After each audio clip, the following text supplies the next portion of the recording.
Everybody, hi. How's it? What the heck is? Oh, it's red line and something fierce when I talk into this microphone. Something must have changed with the audio settings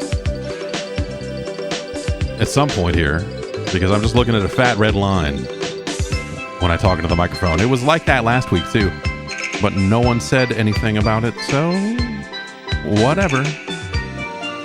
Hi, it's the Jeff Gerstmann Show. We're here to ask the eternal question: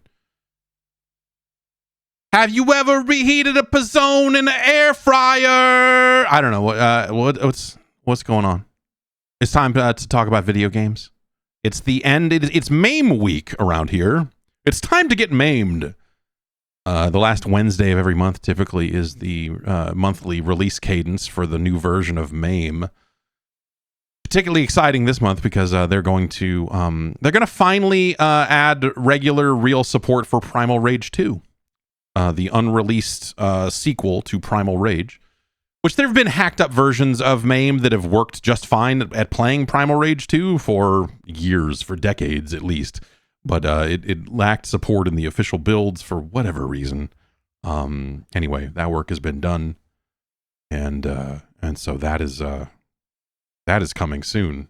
Tomorrow, by all accounts. That's usually when they do it. Sometimes they miss a day. It's like they're just cramming in so many fixes at the end here that they miss the Wednesday and push to Thursday or Friday. But typically that's when the new MAME comes out, and that's pretty exciting. I don't know. Primal Rage 2 is having played some Primal Rage 2 over the years, because it has been playable in other ways. Not an amazing game. But I would say the exact same thing about Primal Rage 1. In fact, we did. I know I tell this story every time it comes up, but we were at, myself and Ryan McDonald were at, I guess it would have been E3. I guess this would have been E3 era, not CES. Depending on whatever year it was, I guess, you can do the math and figure that out. But we were at a trade show where they were showing Primal Rage for the first time. And there was kind of a line around it, and people were waiting to play it and all this other stuff. And we played it and kind of came away from it. And someone came up and said, "How is it?" And we were both like, "Yeah, whatever. It's it's kind of, eh." And then looked, and he worked for the, Warner or whatever, the publisher, the maker of Primal Rage. And he was like, "Oh," he seemed super down in the dumps that, we were, I guess, like, kind of the demographic, I guess, at the time. I would have been late teens at this point. It's like, "What'd you think of Primal Rage?" It kind of sucks, dude. It's kind of whatever. So yeah, I don't know. That's always sort of formed. That's always been my opinion of Primal Rage since the first time I laid eyes on it. It's fun that you can kind of play volleyball with the humans, though. Use the dinosaurs to bounce the guys back and forth. It's a silly game. It's a silly game. But the thing they did where they, like, a lot of the special moves are like, you got to hold down 2 buttons and then hit down, up, and like the way they tried to make the special moves work in Primal Rage were just kind of weird. And so just like, here's a bloody dinosaur game and the movement is kind of weird, and whatever else is kind of like, no thanks. But if you want to play Primal Rage 2, this is the week for you.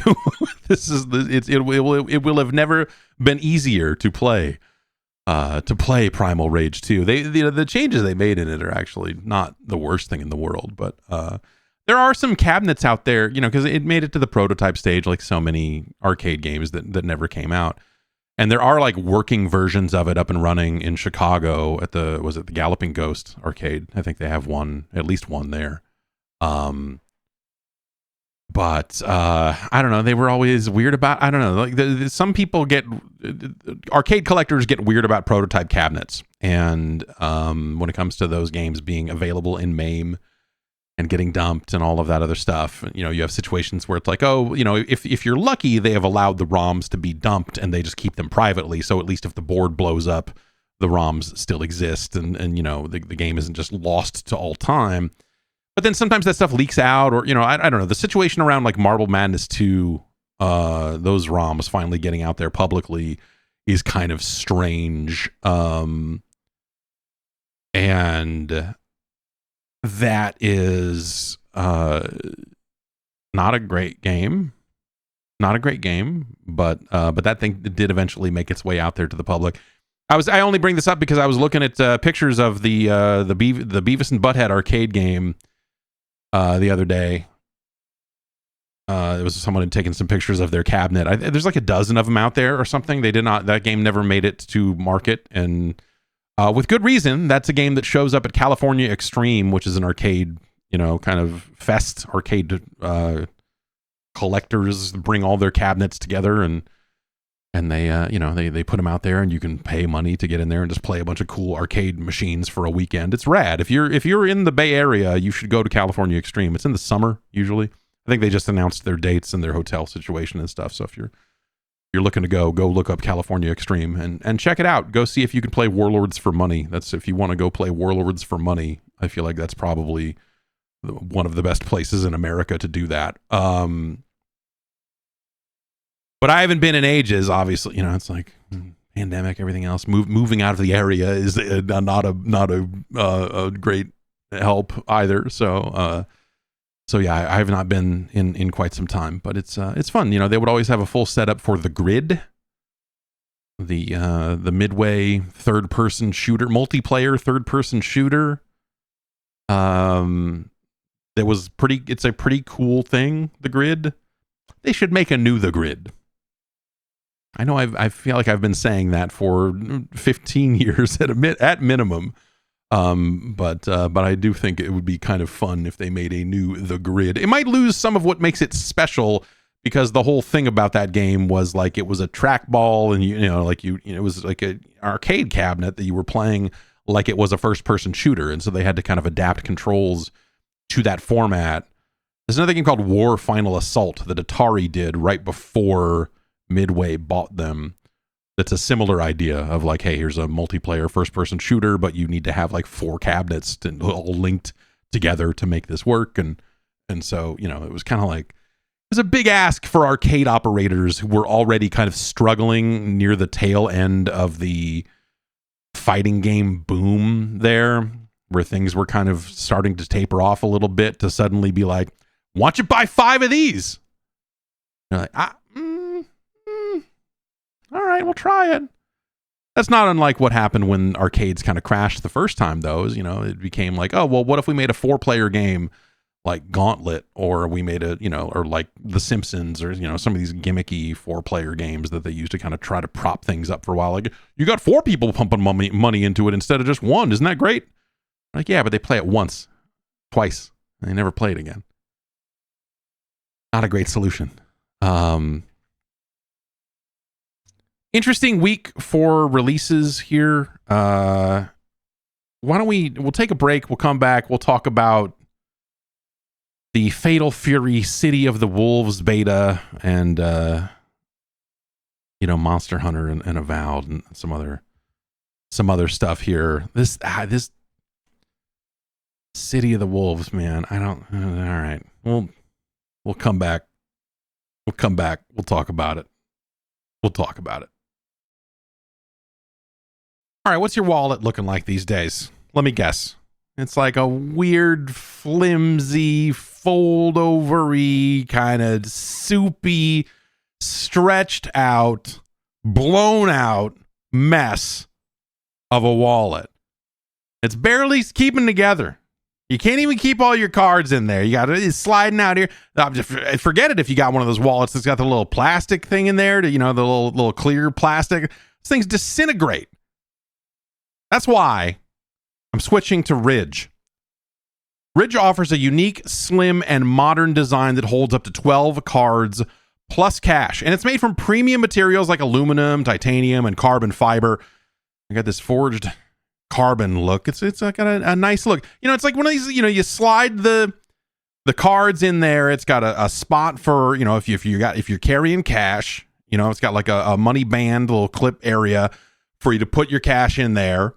And that's it. It's got RFID blocking technology. So if you're worried about, people, stealing your credit cards through your pants, Ridge has you covered, baby.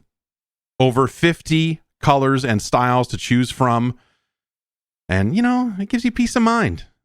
Here's a easy, compact, like it's going to stay together. It's got a lifetime guarantee. So it's the last wallet you'll ever have to buy. They've got over 100,000 5-star reviews. The Ridge wallet. It's a better wallet. You don't need to mess around with these just like bleh, this limp, falling apart soup wallets. You don't need them anymore. You can buy better. You can be smarter. You can get into Ridge. And Ridge has more than just wallets. They've got key cases, suitcases, rings even. You're looking for a ring? You're looking for like a durable ring to replace your existing wedding ring? They've got a variety of styles in there. I was eyeballing those, going like, maybe this is a step up from the ring that the ring that I got right now. And if you're worried about losing your wallet, they've got an AirTag attachment. So, it'll work with the whole AirTag network of things and all of that. So you can, find your stuff. Find your stuff. Stop losing your stuff. Ridge got free shipping, a 99-day risk-free trial, and again, that lifetime warranty. For a limited time, you can get 10% off at Ridge by using the code JeffG at checkout. Just head to ridge.com, RIDGE.com, and use the code JeffG, and you're all set. And hey, after you purchase, they'll ask where you heard of it. Hey, let them know. Support the show. Tell them that we sent you. Head over there, ridge.com, use the code JeffG, get 10% off. Get a Ridge wallet. It's time. It's time to talk about Fatal Fury, City of the Wolves. I should have, there's a certain... When they decided to call it Fatal Fury, City of the Wolves, and not Garou, City of the Wolves, or Garou anything, Mark of the Wolves 2, whatever. That should have been a sign that like, I don't know if the people making this, or I don't know if they're on the right track for it. Some ports to the US were referred to as Fatal Fury Mark of the Wolves back in the day, but no one called it that. No one referred to it as that. No one even really thought about it as, well, I don't know. Like it is obviously in the Fatal Fury lineage, and you got your Terry Bogard, you got your, sons and daughters of existing characters, it's clearly tied to that, but it felt like something different because it was called Garou. It was a whole, it felt like a start of a new series, even though it was very deeply rooted in the Fatal Fury lineage.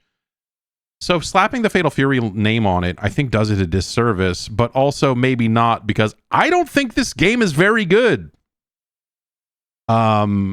I spent some time with the beta. They had a weekend beta that may still be running. I tried to get into a match yesterday and couldn't. So I don't know that if that's maybe a, you can still download it, but the servers aren't there, or if just no one is playing the frickin' beta. I don't think it feels great. I think it just, that the previous game exists in such a unique time and place when it comes to fighting games and the transition that fighting games were going through as we were kind of topping out 2D fighters of the era. The 2D fighter era was like, it was kind of reaching its the end when it comes. Not to say they don't still make 2D fighters, but you know what I mean. Like in the context of the arcade industry and the Neo Geo hardware and Capcom doing their CPS3 stuff and then that not really working out for them. And like Mark of the Wolves is an amazing looking video game. The art is fantastic. It plays exceptionally well. It's a very tight game that feels like the full realization of, at that point, a decade plus of fighting game history, of fighters history. And so Mark of the Wolves in some ways feels like one of the pinnacles of that era of fighting. And because 2D art still holds up and it just kind of cycles in and out of style depending on technological, limitations, it still looks fantastic. It's just a great looking video game, a great sounding video game. Again, the Neo Geo hardware at its best, at its very, very best. And so a lot of things help to line up to make that game so special. This game, I think, like a lot of the other SNK releases as of late, just kind of looks whatever. I don't think the character design looks particularly special or interesting. It is the just visually, it's like, here's these polygonal characters and they kind of look like, a slightly different take on the polygonal characters that SNK has been feeding you in the last several years of, King of Fighters games and stuff. And I think that stuff has rarely looked great. It's looked serviceable. You look at it and go like, yeah, okay. And so I think this looks better than the typical recent King of Fighters game, but not in a way that particularly stands out. Obviously, the visuals are, not necessarily the end all be all of it, but like that's like right out of the gate, just looking at it, I'm just like, it's just, I don't like, these guys look, their skin looks fucking weird. Their face is just like, no. But that's not to say it looks bad. It looks serviceable, right? You just look at it and you're like, yeah, okay. Another kind of 3D fighting, whatever. Parts of it look nice, parts of it look kind of whatever. I think the biggest problem is it is like a game full of systems, and the previous game certainly had its systems. This just feels like you go through the tutorial, they kind of like they space it out and show you what everything does, and you're like, okay, now here's the rev. It's a 5-button system, so you've got kind of the 4 attacks that you have come to expect from an SNK fighter, and then you've got like this rev button that can be used in a variety of different ways. And so it's like this game that approaches almost this borderline anime fighter level of systems, but without any of the cool shit that anime fighters can do. Wild air dashes and all those, like so it just feels like this kind of, Venom Snakes describes it as really stiff. Yes, exactly. Like it's a very stiff seeming game. I don't like the way it flows. It doesn't like it just, I don't know.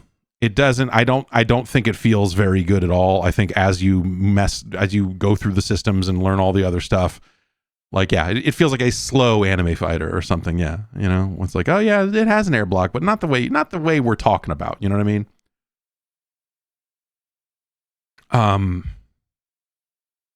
Tried a few of the different characters, but mostly it was just like, I'm going to try Terry, and I just because I want to get into this quickly and get a look at this. And, it's a beta, so I'm not going to really beat up on the matchmaking or any of that stuff too much. I didn't have a great experience with getting into a game and having games running well and all of that other stuff like that. That was, but that's neither here nor there. I just think from like a systems perspective, I don't like the 5th button. I don't like the way, they're kind of doing a similar system to current Street Fighter, where it's like, as you're doing your EX moves, you can kind of burn out. But basically, like, you hit a rev limit, and if that meter overfills, then you will burn out for a set period of time. And so, that button is going to be used for, like, what is it? It's like if you want to do, You can use it for short hops and some of the other stuff. I think like some of the different jumps that they give you. I think you can shortcut some of those jumps on that button, but you can still do the like down up kind of long running jump, like all that sort of stuff too.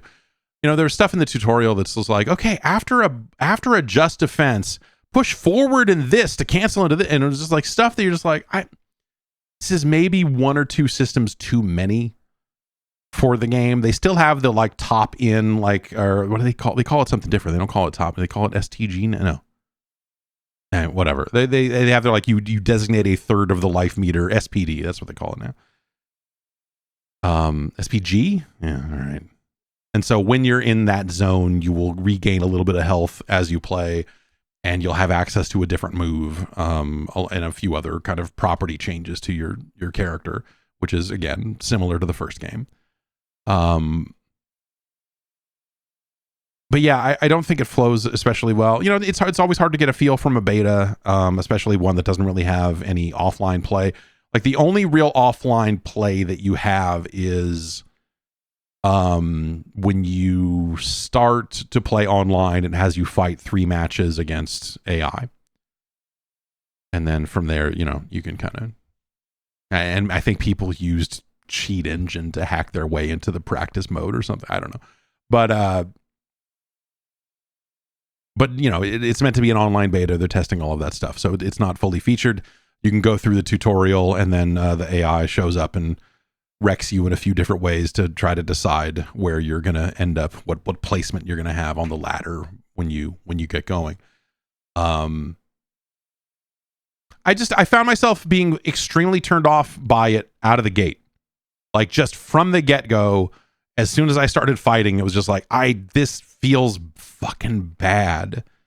I don't like the way these moves fit together. I don't like the way that I really don't like the way any of these characters are operating. And then on top of that, I don't especially like the visual style and all this other stuff. Like it just feels kind of fucked up. We'll see, you know, like maybe I'll change my tune when the full game comes out, but like, I don't know. I don't normally have a like negative experience in a fighting game beta. Normally it's just like, all right, yeah, jump in there and have some fun and whatever. And, you know, but like this, I don't know. Like as someone who has not played a lot lately, but as someone who, when it was a new game, I played a fuckload of Mark of the Wolves. This feels like a bad game in comparison to that, which again is practically an unfair comparison because of how damn good Mark of the Wolves really is. So I just, yeah, I don't know, man. I'm having I had a pretty negative time with it, which I was not expecting. I was bummed, definitely bummed out when I finally got time to sit down and play it, and then playing it and being like, dude, I don't want to do this. Like, what is it about these systems? And I didn't necessarily have time to fully like sit there and analyze that stuff. So, you know, I'm sorry if these thoughts are not completely fully formed, but like I found it like relatively repellent. Of just like, yeah, I don't want to do this, man. Like I could be playing Virtua Fighter. I could be playing Street Fighter 6. There's like so many other fighting games I could be playing right now. Yeah, too many systems. Like, you know, if they scaled it back one or two in one or two ways there, I think that there are other ways to tackle that sort of stuff. You know, you don't necessarily need to have, and you know, there's some stuff that the first game had that of course they're going to carry forward, like a just defense system and things of that nature. But I think that the ways that they've built on that stuff, it doesn't feel like a positive direction that they're moving in. We'll see. I'm curious to see, you know, I have not read a single thing about it. I don't know if people are liking it out there or not. I have like zero read on anyone else's thoughts on it, but like I came away from it pretty bummed out. Yeah, as a Mark of the Wolves fan, I came away from it going like, this feels like it's missing the mark. Like it just feels like it's just not where it needs to be.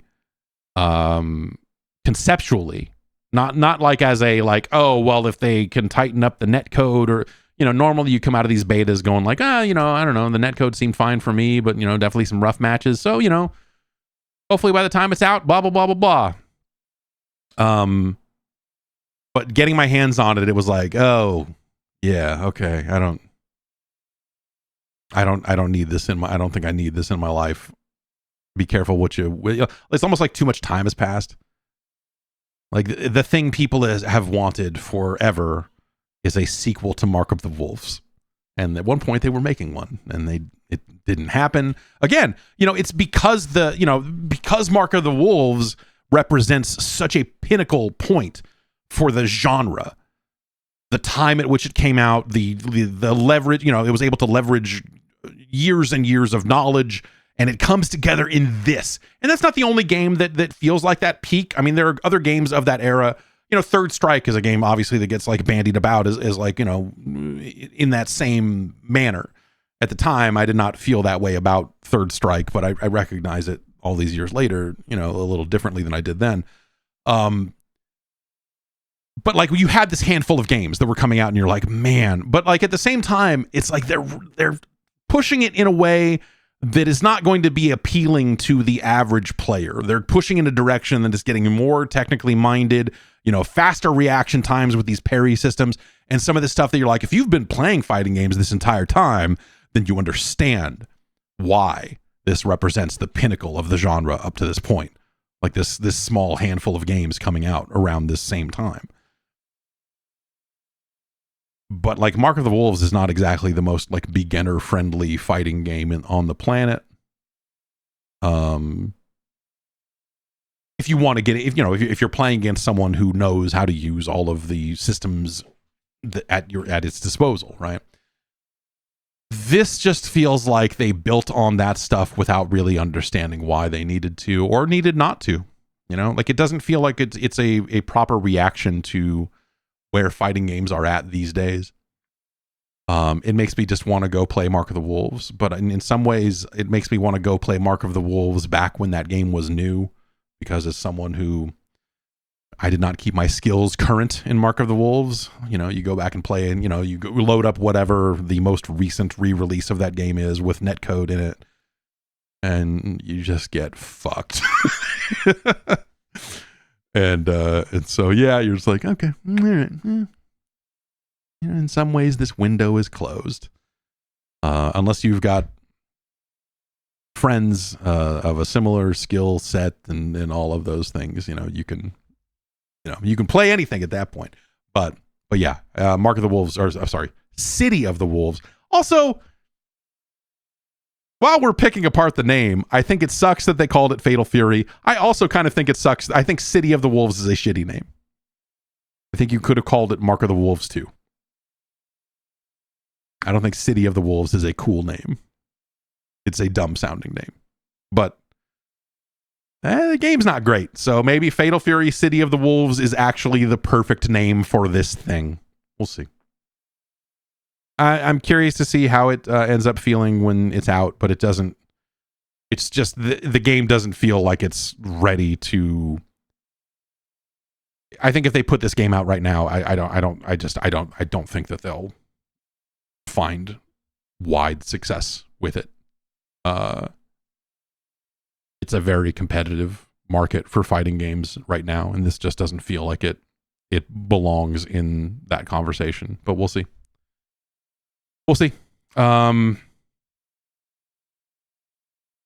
been playing a little bit of Monster Hunter Wilds, not as much as I maybe would have liked, but also I have been playing other games. I have been enjoying other games, and with the having the choice to play stuff like Avowed or stuff like Monster Hunter Wilds or the handful of other games that I've been messing with over the past couple of weeks here, new releases and such, Monster Hunter kept kind of getting pushed back a notch. Like, I'll get to that. I'll get to it. And so a few days ago, I finally started putting slightly more serious time into it. It's not, I don't know. Like I don't take this as a reflection on the game. I think this is more of a reflection on me and where I'm at with Monster Hunter. So as someone who never liked Monster Hunter, but really liked Monster Hunter World, this was the game I was looking for. This was the game I was coming away from it going like, okay, yeah, finally a proper sequel to World. They're making this is the kind of reasonable person's Monster Hunter game, and also one that is finally technologically advanced enough to not have a bunch of small sections with numbers on them and a map in the corner. Like, basically, I used the word repellent a little while ago. I'm going to use it again here. I think that traditional Monster Hunter is one of the most repellent popular games that has been around in a very long time. And so when World came along, I think some people who like traditional Monster Hunter games were a little reluctant there at first, but I think even they mostly came around. Mostly. To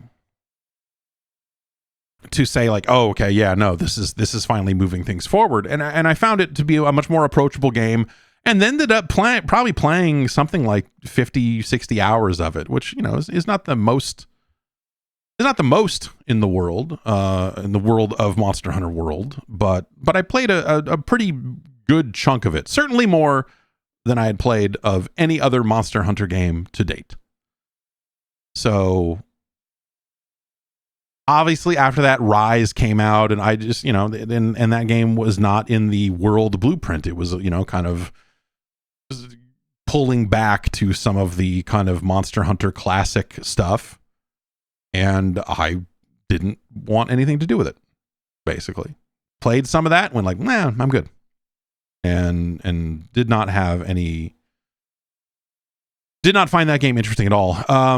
Wilds is the proper sequel to World, and I think it's a cool game, but I think that there's some fundamental things about the loop of Monster Hunter that it started to emerge when the DLC came out for World, that I was like, wait a minute, maybe I'm not about this life at all.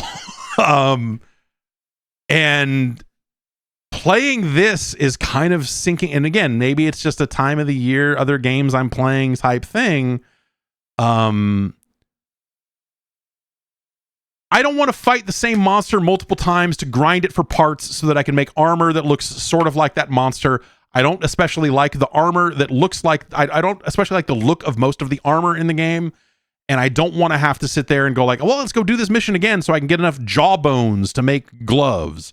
And then I have to sit there and stare at like, oh, well, which armor do I need to fight this monster because it's got electrical... Like, that matching of elemental affinity. The same reason I don't like to do fucking buffs and whatever else in a lot of traditional role-playing games. I don't like to sit there and go like, which armor do I need to take into this fight? That's a hassle that I don't want to do. And that is Monster Hunter. That is the fundamental thing of Monster Hunter, is that you are doing the thing to get the armor so that you can fight the next thing, because the next thing uses electricity and you're building the armor set that is, resistant to electricity and all of these kind of elemental things. And that type of repetition, I think, eventually wore on me over time with Monster Hunter World. And so by the time the DLC came out, I was kind of like, I don't think I'm okay on this. And Wilds is definitely more of that. And you're either ready for that or you're not. And maybe this is something that like I'll come around on it later this year, and just like some time will open up or something, like I'll just be at a place in my life where I feel like I am ready for this. But like I got to the point where I started selecting weapons and just kind of stared at it and went like, oh yeah, I don't want to use any of the large weapons in this game because I don't want to do that kind of wind up slow combat stuff. So I'm going to use dual blades, which is pretty much what I used in World. And then I'm going demon mode, and I'm mashing out my demon mode combos. I think some of the inputs feel a little unresponsive. You have two attack buttons, triangle and circle, and then you can hit them both together, and that'll have a different effect depending on what you're doing. And I found that the triangle and circle wasn't coming out as reliably as I was expecting it to, which was a little weird just from a pure input kind of thing. The other thing I'll say about it is I like the setting and I like the overall art style and the look of the characters and a lot of that. You know, it's a very desert kind of setting in the early going. You know, you're on a, it's not an airship. It's just a fat boat that they're sailing on the sand, and you just look at it and go like, this is stupid in a perfect, and it's perfect. This is the right kind of dumb. And you know, your posse, you know, disembarks from their fat boat and they built an interim camp and everything. When you get through this initial kind of tutorial mission and get back to your interim camp for the first time and you see like, oh, they unpacked the boat. Look at this. It does this thing where it like stops and looks at, you know, 5 different locations in the thing. And every time it does, it pops a new location on screen, and then a second and a half passes, and then all the textures pop in, and then it does it again, and then it does it again, and then it does it again, and you're like, man, this is a little rough. I also found the game, I'm playing on PC, I found it to look a little muddy, like to the point where I'm turning off DLSS and turning off all of that stuff and going like, what the fuck is going on here? Because it just kind of looks overly muddy and indistinct, and you're like, is some of this meant to be like a heat wash effect? Like, what's going on here? I messed with the settings for a while and it just kind of looked funky in a way that it probably shouldn't. And so I don't know, that stands out as something that they probably need to do something about, because it just, I don't know, like just the overall image quality, like it looked like it looked like it had bad DLSS turned on even when I turned it off. It was just like, oh, is this running at a lower, is this running at a weird low resolution and then being upsampled all the way to 1440p? Like, what the fuck's going on here? And so I went in and turned all of that off and made sure it was rendering at a nice high, you know, because it supports all the bells and whistles. Obviously, you know, you can turn on frame generation and all that other crap if you're so inclined. But I went and made sure that every single one of those things was turned off and looked at it when like, yeah, I don't know, this doesn't look better. This doesn't look crisp. This doesn't look sharp. This doesn't look right. And so it feels like that they just kind of have more work to do on the overall visual quality of the game, because even with all of the upsampling turned off, it just doesn't look right, which I was expecting, because like I had it all turned on and you know, I left it at the defaults because I was just like, whatever, I want to get going. And then once it was like, I saw how it was running and how it was looking, I was like, oh, this is fucked. I'll just turn off all the DLSS and it'll be fine. No, it was not. It was not fine. So that's a bummer. The rest of the game I think seems totally fine. It seems like that they made a sequel, a strong sequel with a good little storyline hook to kind of get you going, you know, in this kind of new world with your cool boat and your posse and your cat, and you can get out there and do Monster Hunter stuff. But I think the thing I realized is, you know, as someone who has never been like a big Monster Hunter guy to begin with, I just like worlds. Like I'm now wondering, like, maybe did I maybe get my fill in worlds completely, and I'm not actually looking for a sequel. It's just like, yeah, so maybe that's a me thing. I'm not going to sit here and tell you that the game is bad. I actually think it's very well made for what it is. But it's not hitting for me in a way that I thought that it would. I was like, hell yeah, more Monster Hunter. The time is now. And then it just didn't work out for me that way. Part of that is because I've been playing more Avowed. And Avowed is just, I think it's a fantastic looking game, and it's been a ton of fun to play as you kind of get deeper into these quests. There are more opportunities for you to just tell people like, fuck you, I work for the Emperor. Like, why are you asking me these questions, Ambassador Dickhead? How about you go fuck yourself? And that was fun. And sure enough, you know, as you hear all these tales and all these stories about the Inquisitor of the steel garrote and how they're fucking total pieces of shit. And you're like, yeah, I bet that when I meet this lady, I'm going to immediately want to kill her because as they're describing her, I want to murder her. And then you finally get to a point where you meet her and you're like, yep, yeah, fuck this. I am going to kill the shit out of this lady. Oh, I cannot wait to murder this lady. So yeah, I am looking forward to playing more of that and murdering that lady because she sucks. She absolutely sucks. But yeah, that game is a ton of fun, and I think again as you kind of upgrade a lot of stuff, that's been I think people's one early problem with the game is like, oh, this is like a weird, it's hard to find good weapons and find it, but it is definitely like a game where you need to upgrade. And you should just be upgrading as quickly as possible and trashing all your other weapons to turn them into upgrade materials and all of that other stuff. So Ricky Shock says, my coworker says Avowed is terrible and hasn't played it. He's going back to Skyrim. What is like, okay. Your coworker seems like a real fucking dumbass. Like, I don't know. Sure. Going back to Skyrim. Sure. Why did you stop in the first place? You could have been one of those weirdos that is just like playing Skyrim every day for the last 15 years or whatever. There's new mods for me to try. Like, I don't know, whatever. Yeah, I don't know. Like there's people that have like a weird axe to grind about Avowed. Like I don't understand where that's coming from. Like people are, yeah, I don't know.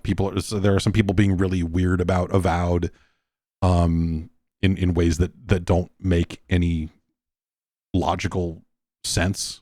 So I don't really know what the situation is here. I think there's like, yeah, some like rage YouTubers that are trying to, like, I don't know, like they always need something to be angry about, and so they picked that game for whatever reason. I don't understand. Like these people, like they're just bringing their fucking weird politics into games all the time. It's just like, I don't like what you're running around with a fucking sword killing spiders. Like what the fuck is wrong with you? Like it's a good fucking time. Like you're just being completely fucking unreasonable. I don't even know what this is about. But yes, Avowed is a hell of a game. Continues to be a hell of a game. And yeah, I don't know. Wilds is something. Yeah, I don't know. Like I'm gonna keep that installed and probably get back to it. And maybe get back to it. And I feel like there'll be a point where like I feel like I'm ready for more Monster Hunter, and I thought it was now, but yeah, it just for whatever reason, it's just, yeah, I'm just not really looking to do that. I'm not really looking to do the big, the one-on-one fight with big monster, break the parts off, like that sort of stuff. Yeah, they got a system where you're kind of focusing in on the wounds, but it's like a weird, you do your lock-on targeting, and then it's like hold L2 to do this, but hold L2 also starts aiming your like grappling hook and your slinger and all this other stuff. So it's just kind of a strange. There are a few different strange control things in Monster Hunter that it just didn't, I don't know. It just wasn't clicking for me there either. So yeah, I don't know. Like I suspect that people will fucking love Monster Hunter Wilds within some reason, right? That there's an aspect of it that people will be like, oh, well, like obviously I think there are some technical improvements that need to go down. Because it doesn't look right. But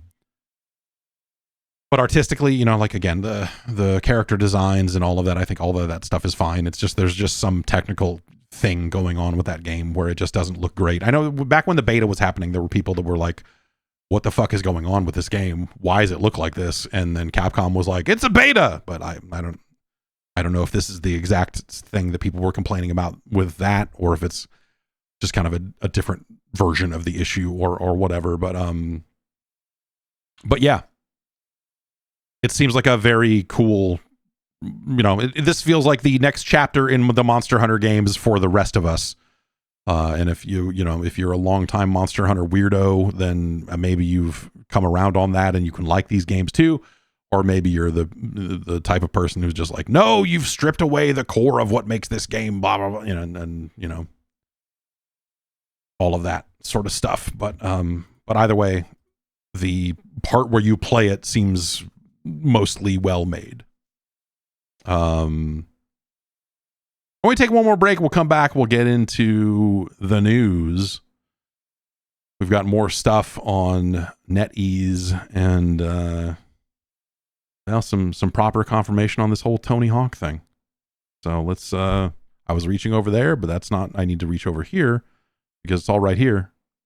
We will be right back.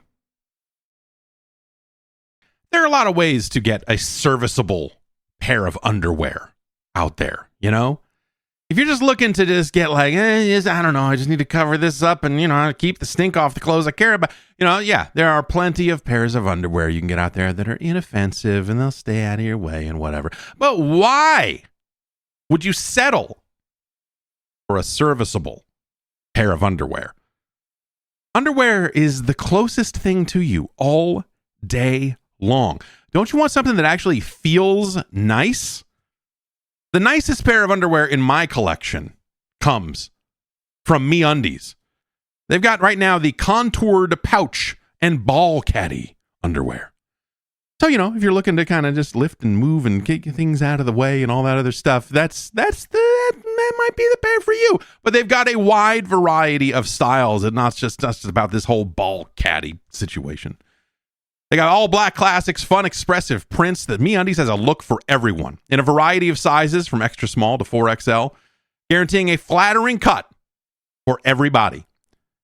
And MeUndies isn't just about underwear. They got a lounge collection with joggers, hoodies, onesies, and more. Again, unmatched comfort. This is the most comfortable pair of underwear that I own. It's breathable, stretchy, and again, it's ideal for all day wear, which, I don't know what you're doing with your underwear. I tend to wear mine all day. I'm not one of these guys as like underwear off, underwear on, underwear on, underwear off. These weirdos out there. If you're like me and you tend to wear underwear, might I recommend MeUndies? Sustainably sourced materials, working with partners that care for their workers, so all that stuff comes together. And if you're not happy with your first pair of undies, it's on MeUndies. Step it up. Get involved with the most comfortable pair of underwear that I own. I'm not going to send you mine. I wear mine. You get your own. Get your own. Good things come in big packages at MeUndies.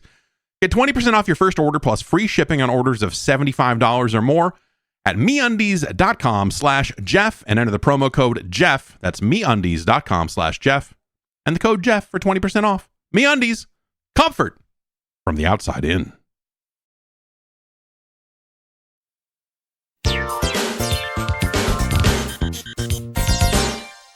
Bloomberg has some continuing reporting on the NetEase story. You may remember that NetEase shut down the Seattle-based developers for Marvel Rivals, and at the time were very, very adamant that the primary development of that game takes place in China, as if to say, these Seattle guys,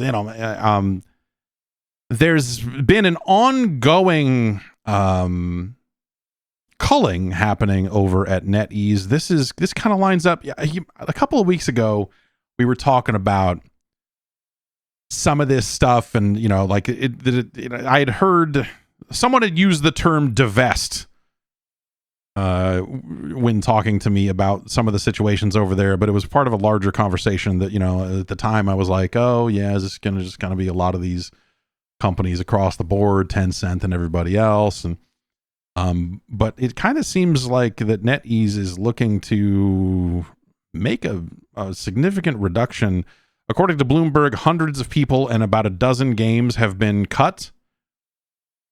And the founder of the company, whose name is William Ding, is not the same Bill Ding from Lego Island as far as I can tell.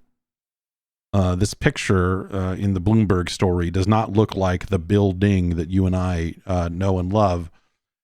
But who can say? So yeah, they're cutting hundreds of jobs, closing or idling some studios, pulling back on international investment, and refocusing on a smaller portfolio of titles is how Bloomberg's news department puts it. And they kind of the story here is that their quarter was off of analyst expectations, and so they're making some moves here. Of course, people were quick to say like, why would you make these changes?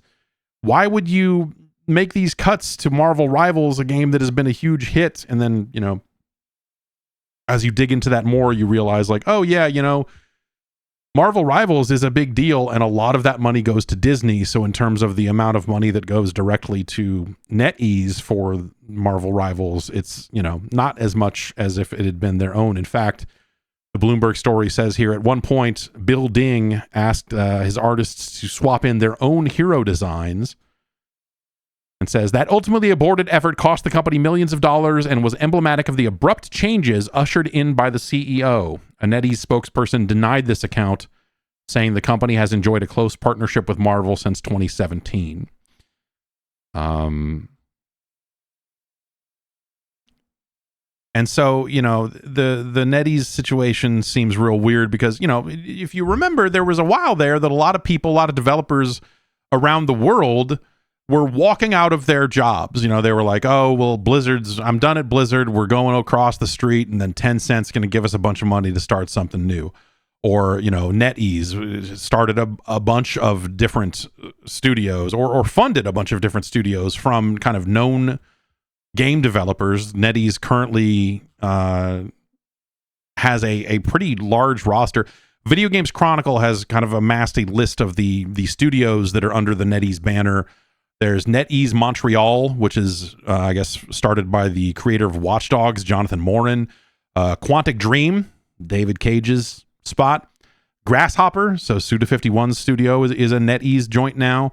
Nagoshi Studio by Toshihiro Nagoshi, who you may know from his time at Sega, said, I'm going to go out there and start something new, and then he did, and it's funded by NetEase, and now that sounds like that might not be a going concern for the long term. There's Pincool from the Dragon Quest 8 and 9 producer, Ryotaro Ishimura. Studio Flare from a producer on Blaze Blue. GP Track 50, which is Kobayashi Studio. He's the producer of Resident Evil 4. Jackalyptic Games from Jack Emmert, who was the head of City of Heroes and DC Universe Online. T-0 Entertainment from Rich Vogel, who worked on The Old Republic, that Star Wars MMO. Bad Brain Games from Sean Crook, who was the producer on Driver San Francisco and Watch Dogs Legion. Anchor Point Studios from the lead designer of Control, Paul Areth. Skybox Labs, who had been doing support for Halo, Age of Empires, and Minecraft. Spliced, who are people that worked on Call of Duty and Grand Theft Auto. A remote studio called Fantastic Pixel Castle. Liquid Swords, which is the unfortunately named studio from one of the co-founders of Avalanche Studios. And Rebel Wolves, who were some folks who worked on The Witcher. Liquid Swords is an iconic album. It's an amazing album. I think that like trying to co-opt some of those cool points by naming your company after it is a weird thing to do. You could get away with it if it were a slightly less popular album or song or artist. Which is, I think if you were to name your studio after a Cannibal Ox song or something weird like that, I think you could get away with it. Liquid Swords, kind of a different story. Oh boy. Okay, that's some brutal news we'll talk about as soon as we're done with this. Jesus Christ. That happened fast. That happened faster than I thought it was going to happen. But okay, anyway. So this NetEase story also has some studios kind of getting out there and saying that they are unaffected. Quantic Dream and Anchor Point have both issued statements saying, "Oh, we're not affected by this culling. We're still full speed ahead." But it sounds like that some of these studios are like, "Hey, finish up your ongoing projects, and then that's going to be that." But some of this stuff makes it sound like the CEO is so fucking fickle, that William Ding is such a fickle guy and such a volatile guy that changes his mind all over the place, that who knows, by the time if they are like being told, finish up your game and then we're shutting down the studio, by the time they finish up the game, maybe he'll be back on board. You never know. Like, it just sounds like a terrible situation to be working under. And especially a lot of these, kind of storied Japanese creators who have been funded by companies like NetEase to be, So the Bloomberg story says Nagoshi has been given time to wrap up ongoing projects, and the message from headquarters has been that there'll be no additional funding or time. And there's no plan to spend on marketing or promoting the games currently in production in Japan. Like, why the fuck make it? Why are we, what are we, okay. Spokespeople for NetEase are trying to downplay some of this and say like, oh, there's been no change to our strategy. We're still full speed ahead and whatever. As part of a conference call with analysts, Bloomberg reports that through a translator, Ding said that the company remains committed to support, quote, really high quality studios and really master creators. That is our strategy. There's no change on that. So I don't know if did he get a look at these games and go like, oh, none of these games are actually good or are going to be good enough for the amount of money we want to make, or like, what is there seems like a dramatic strategy change here in terms of what they had been doing, which is like anyone with a name, if you walked out of a studio that also had a name, NetEase was ready to set you up. Tencent and some of these other companies as well, that were fighting for it. And if NetEase wasn't there, Tencent was. And then, at some point, Tencent was no longer really there for that stuff. And now it seems like NetEase isn't either. So this seems like a dramatic and potentially, really devastating change to a lot of these newer studios who in some cases haven't even shipped anything yet.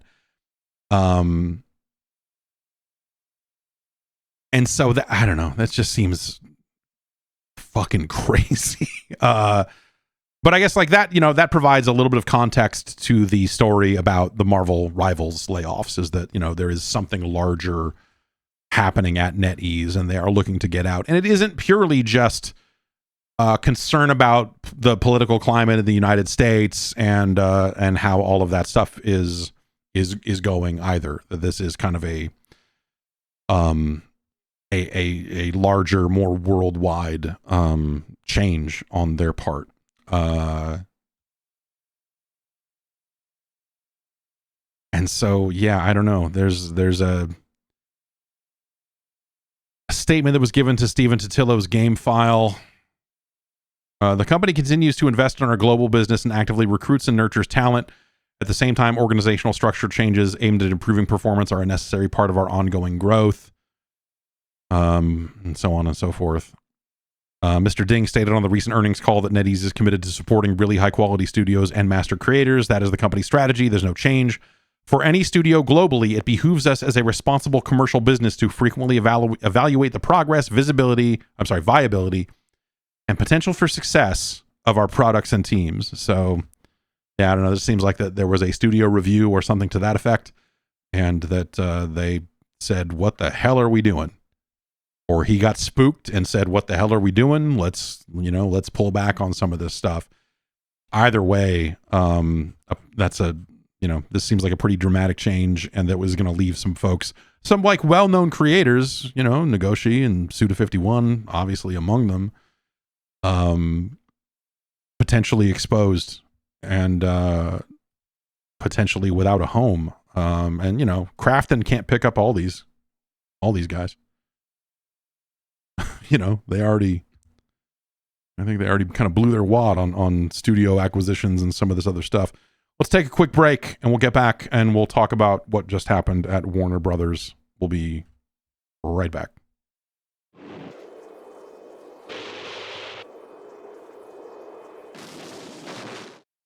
Okay, we're back. This kind of just happened. Jason Schreier of Bloomberg is reporting that Warner Brothers Games is shutting down Monolith Productions, Player First Games, and WB San Diego. That's he's attributing that to sources. That is not necessarily an official announcement. And that also the Wonder Woman game that Monolith was working on has been canceled. Player First Games, you may remember, are the developers of Multiverses, which is in the process of being shut down. Later in a few months here, Multiverses will be shutting down. WB San Diego had been helping on Multiverses, I believe, but I want to say they also maybe touched some mobile stuff. I'm not sure what other projects WB San Diego was involved with. And so that's maybe not a shock, considering where these projects were. Obviously, with Multiverses being shut down, the question was like, okay, well, are they... I think I said at the time, like, oh, are they just going to wait for the game to shut down and then lay all those people off? Or what are they... You know, are they going to get another crack at it and be able to make another game? Like, that didn't seem... You know, they already had their second crack at it. It was, hey, we're pulling Multiverses offline and, you know, retooling it to put it back up. They got their second chance, and that game didn't catch then either. So I can't say I'm surprised. Obviously, it's a shitty situation because that's a studio that got purchased as a part of the process of developing Multiverses. And so, you know, they weren't always a Warner studio. Maybe they needed to be in order to stay afloat. Who can say? The Monolith situation we talked about as well, that Wonder Woman game has been in a you know, rebooted at least once, if not twice. That they were, well, I guess it was twice if you consider the original IP thing that they were working on for a while to be part of that process. And that's another case where a lot of the folks who were, you know, when you think about Monolith in a modern context, you think about those Middle-earth games and the Nemesis system and some of the stuff that they shipped there in those couple of games. But my understanding is that, again, like a number of those people have long since left that studio and went over to an EA studio that is being built in Seattle, or has been built there. There's an EA team there that I think is largely a lot of the kind of the people that you think of, or the people you would think of if you thought of actual people when you thought of the Nemesis system instead of just blanket thinking about Monolith. I think all those people are there at EA now, or at least a good chunk of them are there now. So there was a story recently about James Gunn meeting with Rocksteady and NetherRealm and trying to get a sense of like, oh, you could use these guys and use these characters and do all this, and how is this going to tie into the film universe or whatever else? Like, you know, who knows? But and people are saying, oh, now it's a shame because no one will use the Nemesis system because they patented it. Like, and then no one was going to use it anyway because the people who were behind it are long gone. So it's not like they were going to like, oh, well, we're going to cobble together our own. You know, there was a point where a Wonder Woman game was thought to have something resembling a Nemesis system, but I don't know that was in the current rebooted version of the game that existed. I think they may have gotten away from some of that stuff with the most recent and now canceled version of the Wonder Woman game. We'll have to wait and see. I'm not 100% on that one, but that is my understanding.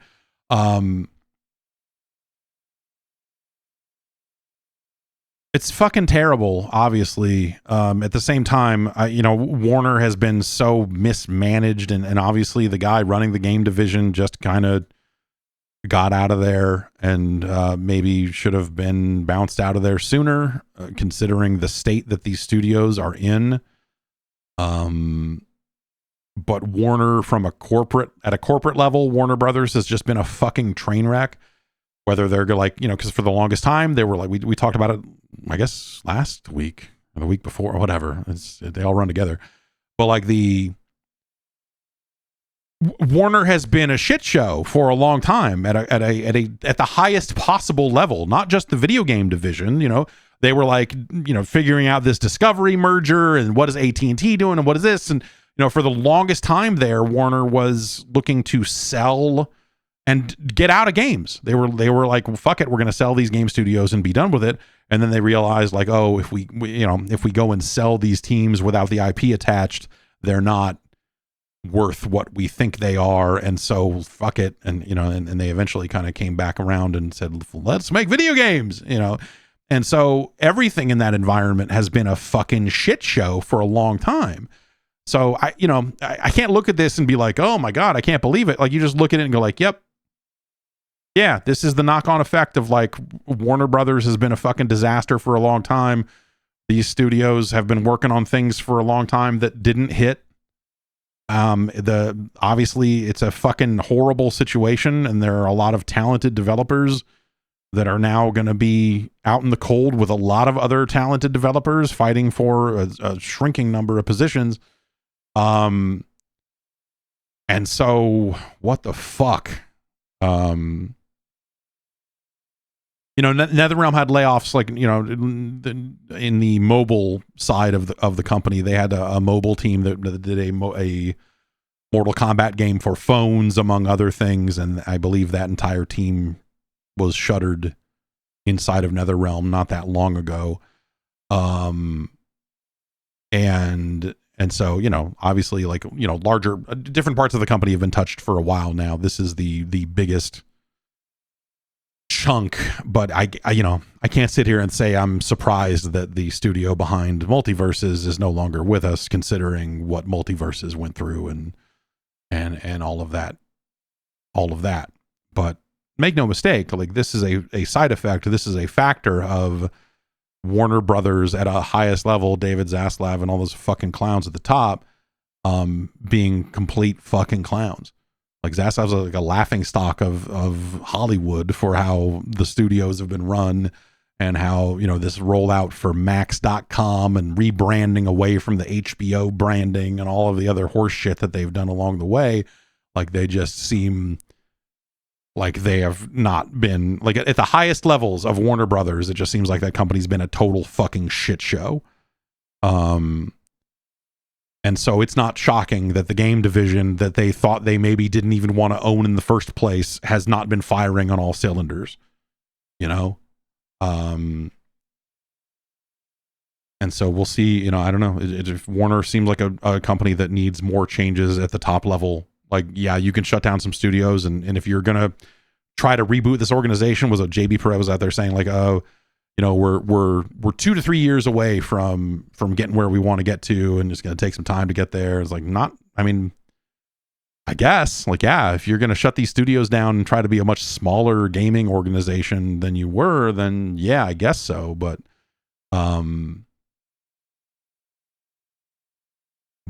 yeah, it's a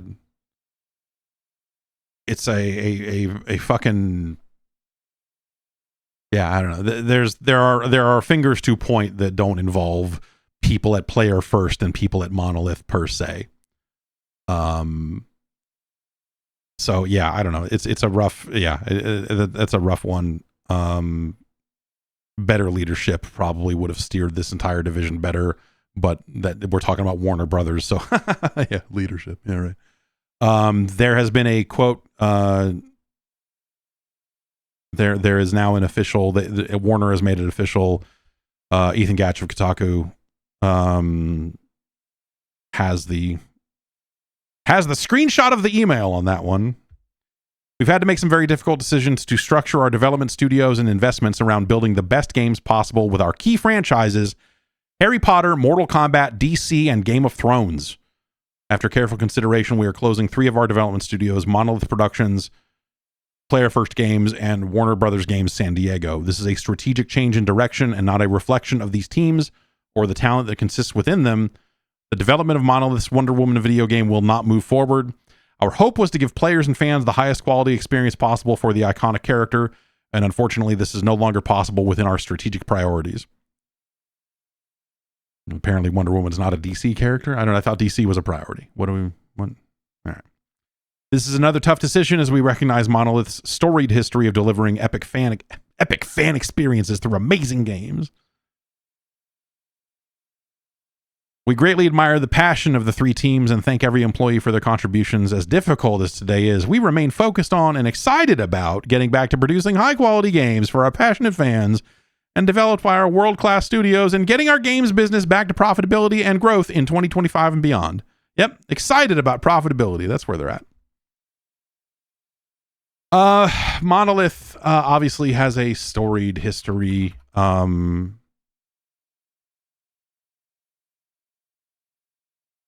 Going all the way back to the 90s. God. Jace Hall was a founder of Monolith. Man. That's, yeah. Yes, Arthur in the chat says Wonder Woman can't get a game that ties into the new DC stuff until there's a movie of it. And yeah, no, yes, there is definitely like, they are trying to have a corporate strategy about how they handle the DC stuff.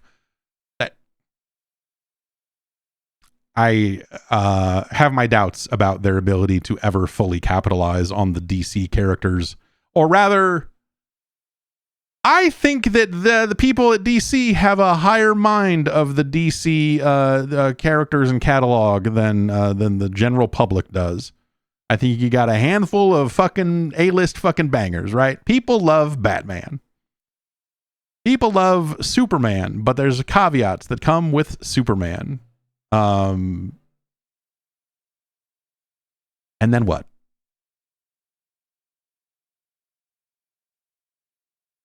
It's not, you know, I don't.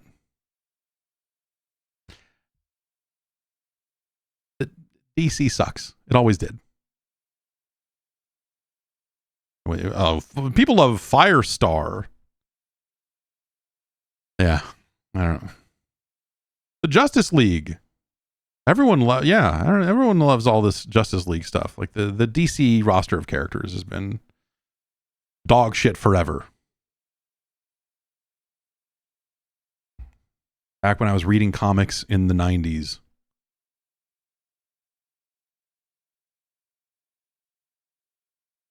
I mean, Marvel was just such a better, was just doing such better work with that, with a wider variety of characters than DC kind of ever did. And so I don't know, man. It's it always just felt like this kind of thing that ran its course or something. I don't know. DC felt like, oh yeah, I don't know, in the fucking 40s or something, people loved them some DC. Yeah, sure, whatever, man. And so all of the, I guess, I what I mean to say by that is like the kind of constant hand wringing about like, oh, DC's James Gunn's gonna come in there and turn everything around. It's like there's not that much to turn around in the grand scheme of things. Especially when you look at like as Marvel has been fucking up, or you know, as people's interest in Marvel films seems to be changing, or at least as that stuff starts to be changing, like you do start to wonder, is DC just going to completely miss the window on this, so that even their fucking B-grade bullshit that they want to shove through can't even get done? They'll get back to making great Batman movies, if nothing else. You know, like Batman. You heard of this fucking guy? He's just a guy. He's a rich dude that fights fucking weirdos. Yes, Constantine. Yeah, I mean, look, if they can get this Constantine sequel off the ground, I know Keanu Reeves is very passionate about the Constantine character, and that was a hell of a movie.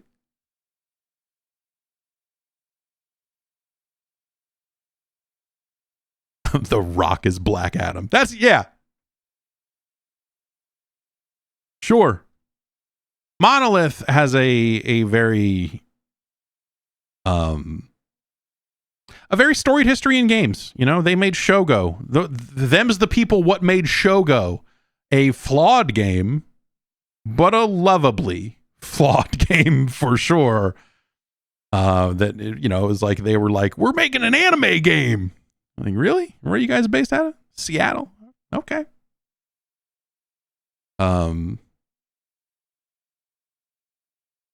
And you can get in a big mech. Yeah, Shogo was cool for the time, for sure. Clunky. Not ever, like, actually genuinely great, per se, but like an endearing mess, I suppose. In a at best, but blood was theirs. Obviously, No One Lives Forever, which took on a life of its own as people tried to figure out who the hell owned the rights to No One Lives Forever, and Contract Jack. People loved NOLF 2, man. I did not get it at the time. Like when the NOLF games were coming out, it was like I've never been a big Lith Tech guy. How about that? I guess like Shogo is a cool game, and that's kind of where it stopped for me. They made Tron 2.0, another game that the way people talk about Tron 2.0 does not line up with the actual quality of that game. That game had some very neat ideas and was a weird mess. And then they did that Xbox version of it that, like, in some ways you're like, oh, you kind of streamlined a few clunky things about Tron 2.0, but not really. Then obviously they did the Matrix Online, which that was a smash hit. Everyone's still playing that. The Condemned games were theirs. I thought for a while there we were maybe gonna get a new Condemned game. I hope we do someday. I want to smash a man's face with rebar bent. But maybe Condemned was kind of a time and a place sort of thing, being a launch 360 game, or a very early 360 game rather. A launch game for 360, that first Condemned stood out in a way that maybe it wouldn't have otherwise. And then, they did that. Oh, God, I forgot that Gotham City Imposters was theirs. And then they did Guardians of Middle Earth, the Middle Earth MOBA that no one really wanted. And then the two Middle Earth games, which were very cool, very good games. Just workman-like is what Shadow of Mordor and Shadow of War. Mordor more so than War, because Shadow of War, I think, doubles down on a lot of the same stuff. It's one of those situations where it's like, this is probably technically a better game in some ways, but the first game is where they originated all these ideas, and thus we're going to talk more about Mordor than we are of Shadow of War.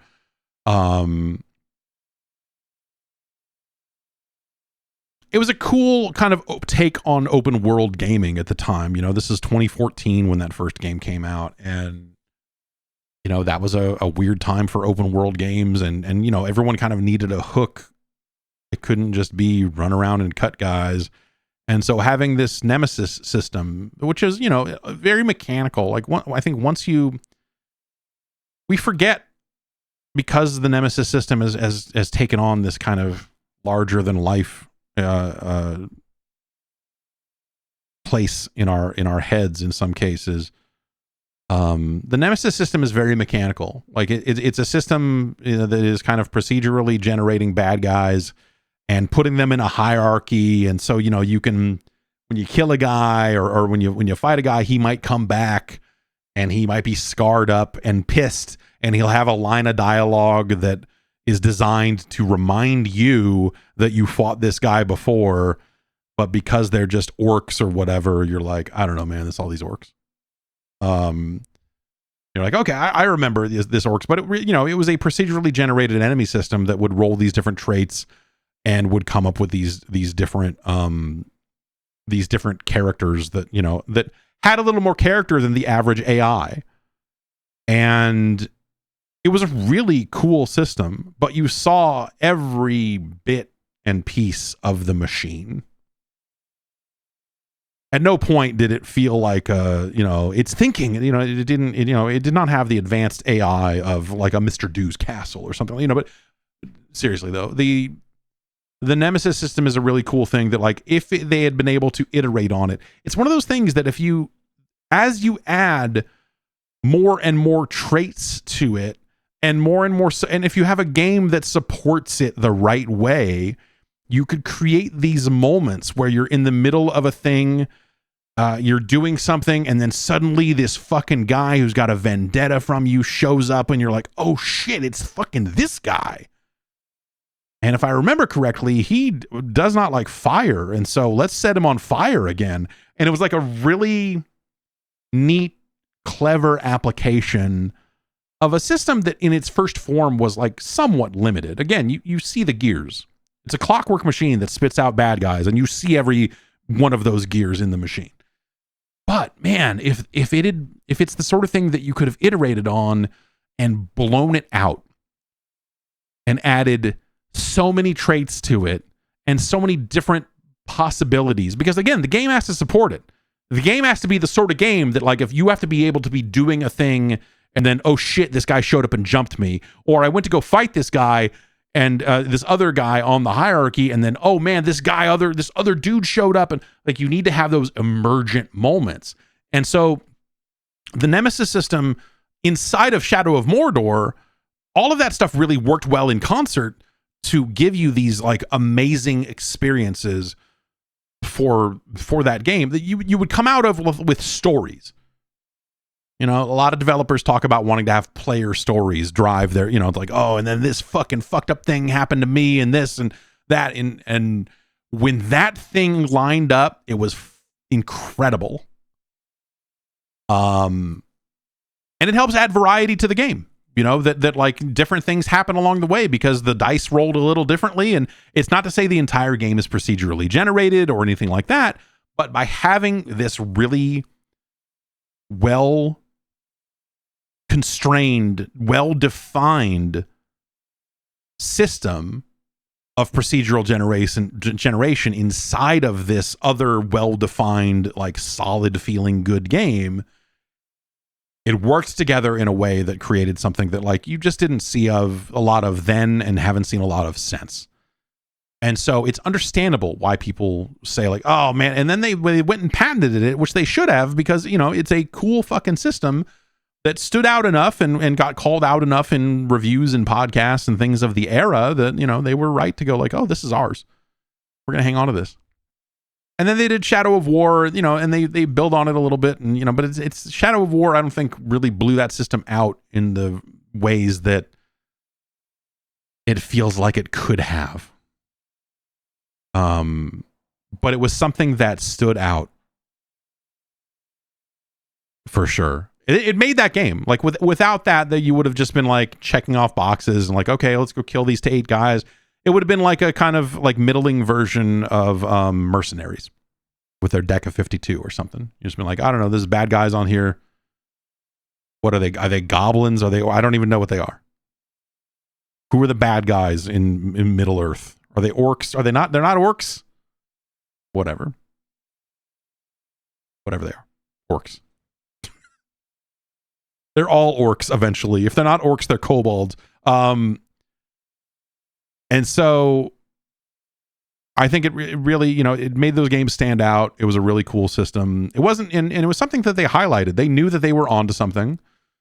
They knew that like, oh, hey, you know, this is a system. We gave a name to it. We're going to circulate this to the press and say, check out this system that we made. Like they knew they had something, you know, somewhat special on their hands. But even, you know, in the run up to Shadow of Mordor's release, it wasn't always clear how well the Nemesis system was going to pan out.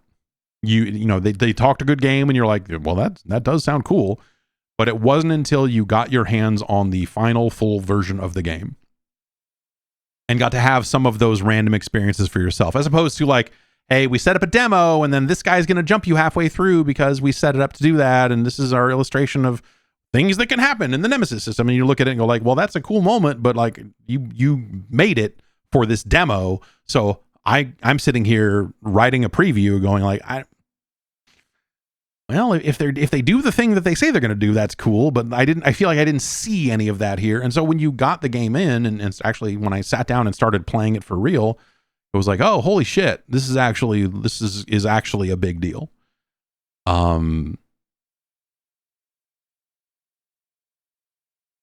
So, that's a shame, but like the shuttering of this studio, I don't think means, that we were going to see any more or any less of this system on display. Eventually these patents expire. And also like the idea of, there's things about, I'd have to go read the patent and trying to figure out exactly which aspects of it that they, which aspects of this system they feel like they could patent, because it is just emergent gameplay surrounding a procedurally generated system. Like it doesn't, like on its face, you look at it and go like, I don't know what you're patenting here. Is it the hierarchy of enemies that, they get promoted and fill slots, or like what aspect of it exactly are they claiming patent on? Because it feels like it would not be difficult to have a similar system that does not infringe on a patent. I don't know.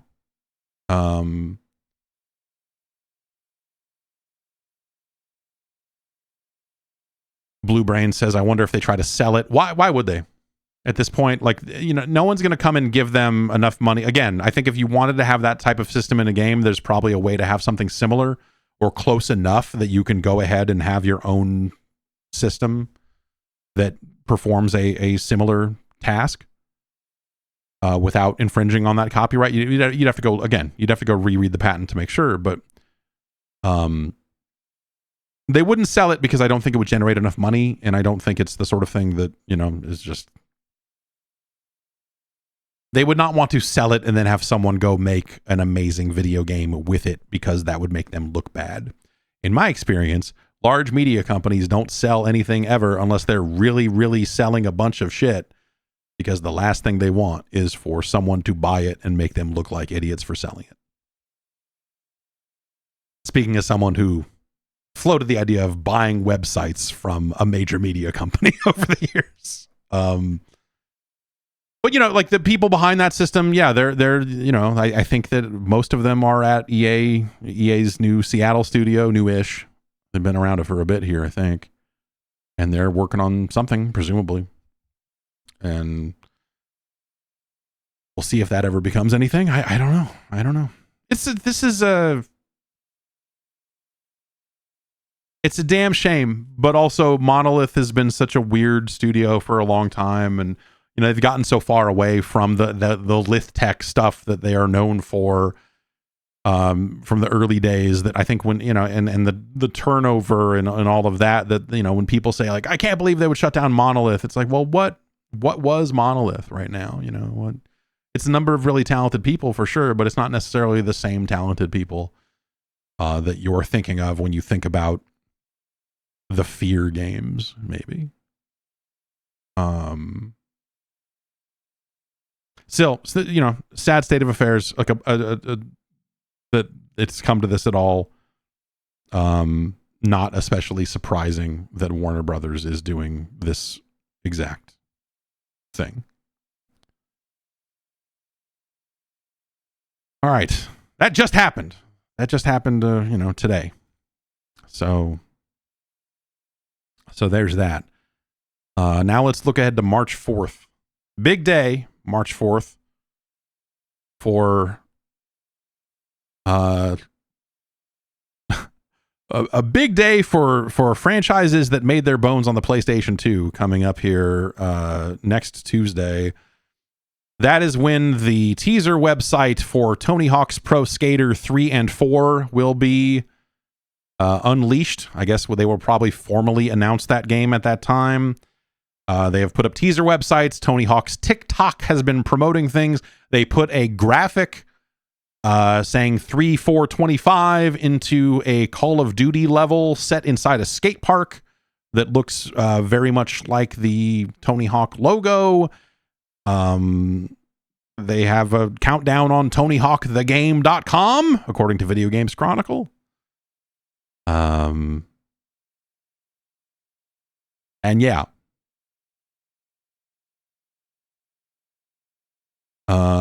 Video Games Chronicle reports Iron Galaxy, the studio behind the PC version of Tony Hawk's Pro Skater 1 and 2, is also named on the website. The studio recently worked on Killer Instinct and Rumbleverse, in addition to co-developing remastered Crash and Spyro trilogies. That would make sense. I guess I didn't realize that they touched the PC version of that Tony Hawk thing. Maybe that's how they were doing it, right? Because if the studio that did 1+2 originally got sucked up into the Blizzard machine, which they did, and it might be hard to pull them out. They're presumably on some kind of project or doing something. But yes, going to an external studio like an Iron Galaxy would actually make a lot of sense now that I think about it. I don't know why I didn't think about that before, but there you go. The game has been rated in Singapore, which is why I think we feel so comfortable saying exactly what this thing is. There was a lot of stuff on the website kind of pointing to it being Tony Hawk 3 and 4, but the Infocom Media Development Authority of Singapore has rated Tony Hawk's Pro Skater 3+4 for PlayStation 5, Xbox, PlayStation 4, Xbox One, Switch, and PC.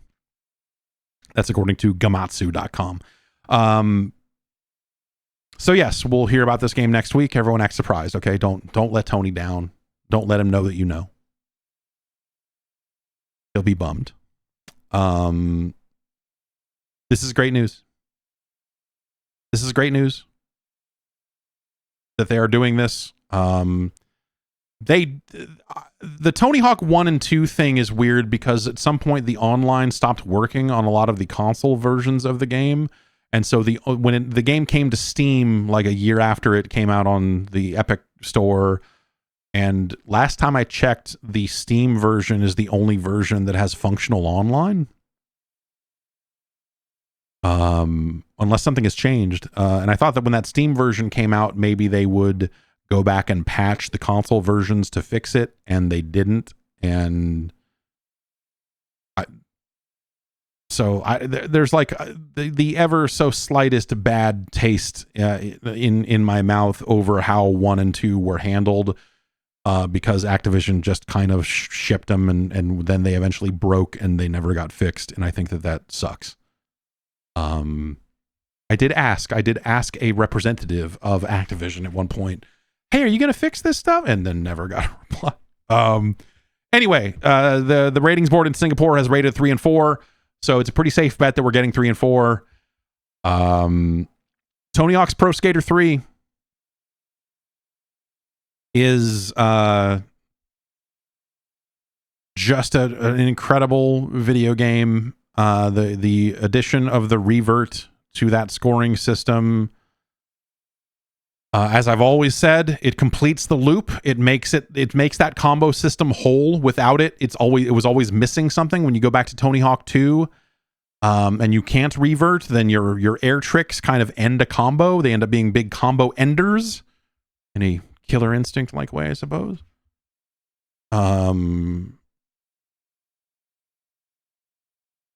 And so 3, with the addition of the revert, makes that thing sing. It makes that thing absolutely sing. 4 added spine transfers, and that's not the worst addition in the world. It definitely helps with mobility. 4 also adds larger environments and gets rid of the 2-minute run timer, that kind of classic Tony Hawk run timer where you would just be in a level for 2 minutes and try to complete as many goals as possible. 4 gets away from that. I went back and played a bunch of 4 recently, and it's a lot of the goals are just kind of, like you get to that first level and you're like, oh, you got to knock over all these kegs, and you got to, there's skate on this, and like there's just the Tony Hawk 4 is interesting because Tony Hawk 4 is like, when they get to we were talking about Grand Theft Auto San Andreas feeling bloated last week. Someone wrote in and said, oh man, like it adds all this fucking bullshit, and they just, all this stuff that it doesn't need, and jetpacks and all that, like it just, they don't take advantage of the space. And I think you could say similar things about a Tony Hawk 4. It's larger levels, but they don't necessarily feel as good as some of the previous games levels. There's a tightness to a great Tony Hawk level that when you try to make it a little bit more realistic, it loses something in the process. It's also where they decided to really, and, 3 has a good amount of this as well.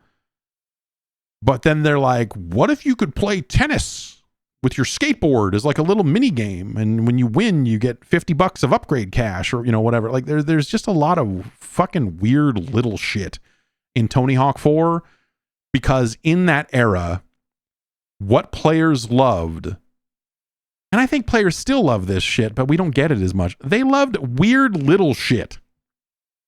I can't believe you put a baseball game into this. I can't believe that I can play tennis here. I can't believe that I can, like and Super Mario Odyssey, weirdly enough, gets back to this in a small sense with the jump roping mini game that you find in New Donk City. Like, here's a weird little mini game. I don't know, drive a fucking go-kart or drive a remote control car for a minute here.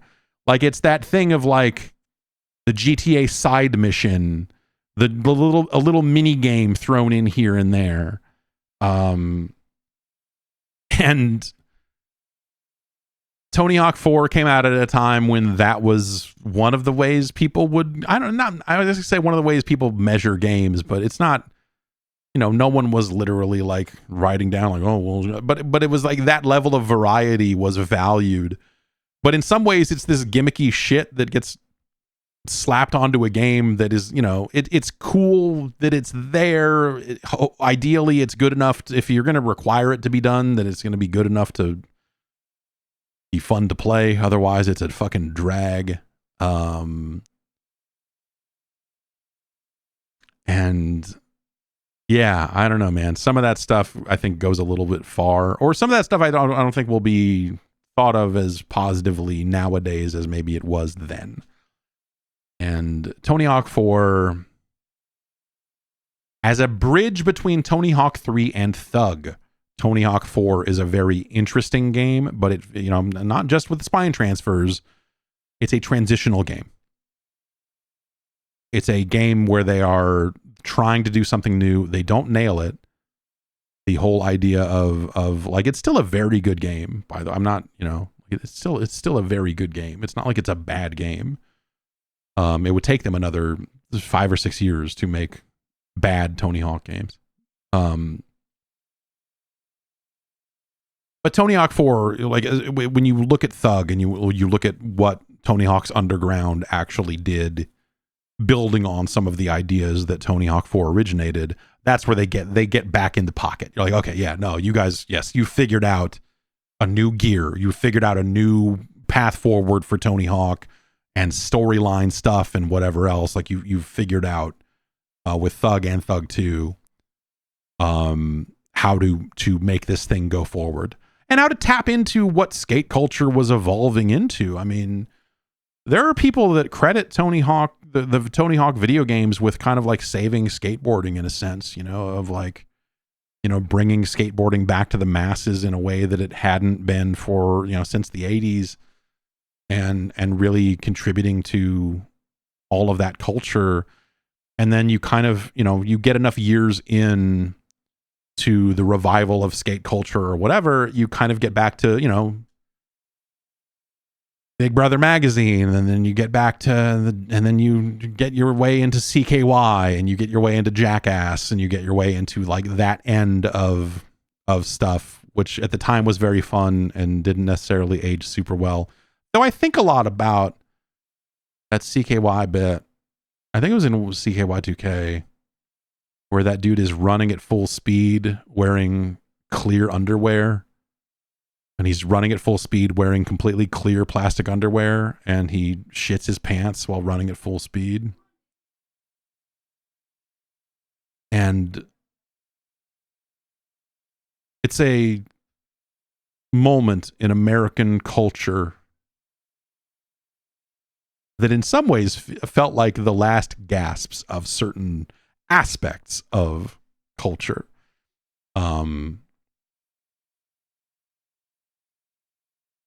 But those were amazing videos. But then you get to bum fights and you're like, what are we doing? What is happening here? This is like, there's this, it's not even like that lines are being crossed. It's like, what the fuck is happening? I don't know. I liked the CKY videos, and I did not like Jackass very much. Jackass is fine. It's whatever. But like the CKY videos, like that was just a really fun crew more so. And you know, there's a lot of crossover there, but I think Bam's posse is a lot more entertaining. Rake Yawn and what have you. Than the Jackass crew. And so that's the big question. I think I made an appearance on the Video Games Chronicle podcast last week, and you can go listen to that. We talked a little bit more about Tony Hawk, this Tony Hawk game there. But again, will Bam Margera appear in these games? Will Bam Margera be in Tony Hawk 3 and 4? I hope so. I think he absolutely should be. The thing about Bam and, you know, in Bam's ongoing struggles, is you see moments where Bam is getting it together and he is maybe sober and and you see footage of him skating and you see like moments where you're like, oh man, is Bam gonna get it together? Is Bam gonna be able to kind of get ahead of this and maybe actually like make this, you know, like fix himself? And then he kind of backslides into it. And, you know, there's plenty of interviews and, you know, with all, you know, Steve-O and Knoxville and a lot of those other guys talking about that stuff. But yeah, you know, obviously he's been having a really rough go of it for a really long time. And when you look at the things he's been through and you know, like losing friends and some of that other stuff, like, you know, it's, you know, you see people, yeah. Anyway, I think that you need to put Bam in these games. I think for storyline reasons, you probably eventually have to make a real hard decision because you kind of can't do the Thug games after this unless you are bringing back Bam Margera. So yeah, I don't know. As a him fan, no, as someone who likes 2 to 3 him songs and maybe 3 to 4 CKY songs,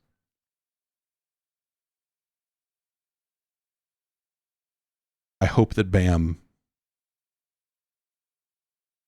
gets it together, keeps it together if he is together.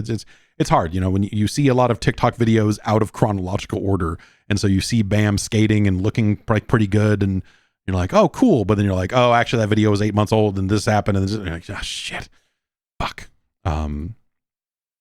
So yeah.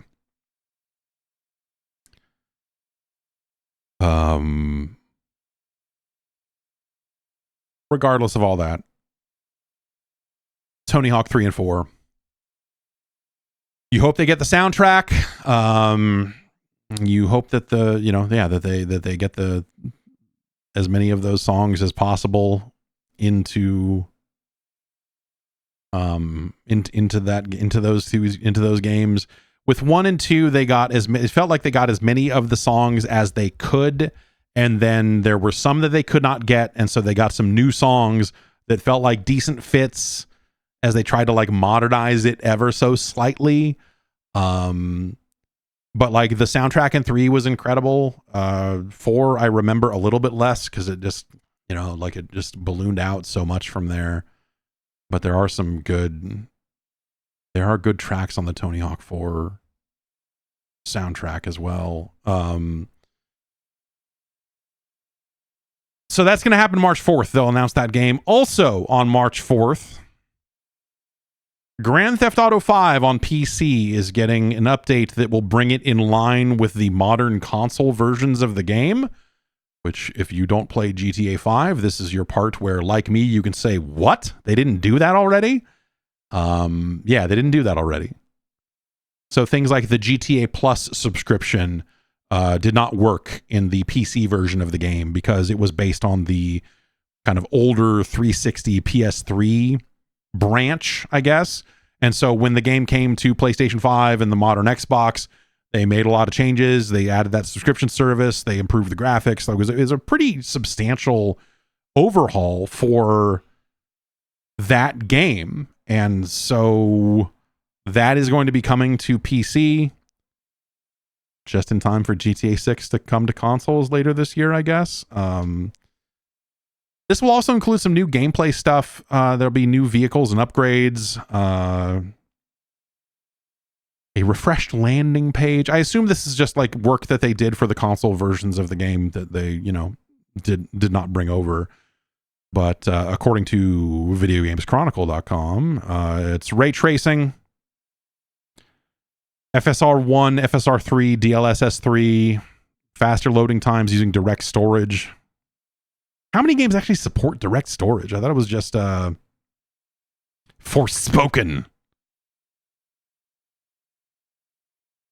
Higher resolution, higher aspect ratio, higher frame rates, dual sense controller support, enhanced audio with support for Dolby Atmos. That's the technical list. I wonder if this is going to break every mod. Every single role-playing server or whatever, will that break? I got a crazy, speaking of GTA role-playing servers, I get a lot of weird offers, and a lot of them are exactly what you think they are because you see a lot of other streamers getting these offers or whatever. But I get the I should find it because the email subject line was already ridiculous.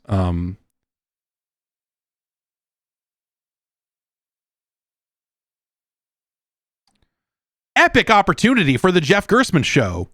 Raid Shadow Legends collab? Yeah. No thanks.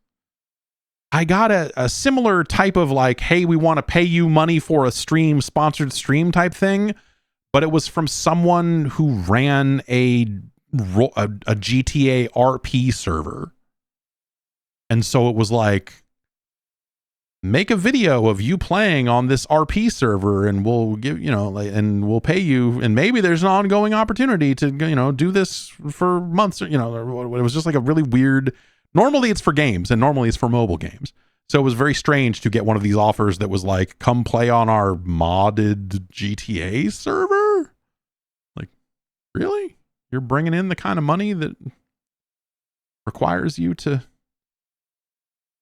do this kind of user acquisition? It was just strange. I was like, oh man, this ecosystem is, maybe I don't understand the GTA role-playing ecosystem as well as I thought, if they're out there, paying people to play on some of these servers. So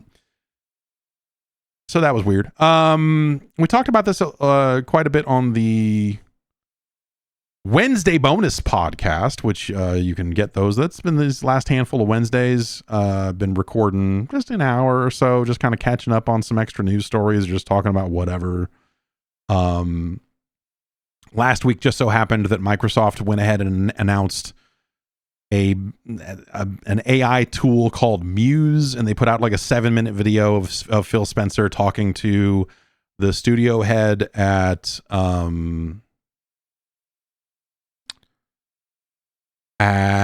the bleeding edge at oh my god, Ninja Theory, as well as a Microsoft research person who had worked on this, and that they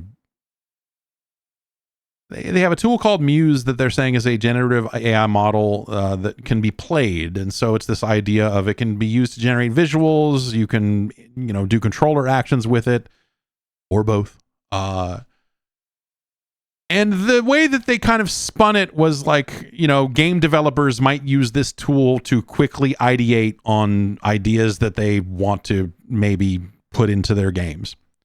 Things that they might want to put into a game and go oh, okay, yeah, we're going to Hey, what if you could double jump? You know, I'm making up examples here, but you know, it was like if they wanted to see something in game really quickly, that maybe they could use this tool to just kind of do it with this kind of AI video generator thing and get a look at what that might look like.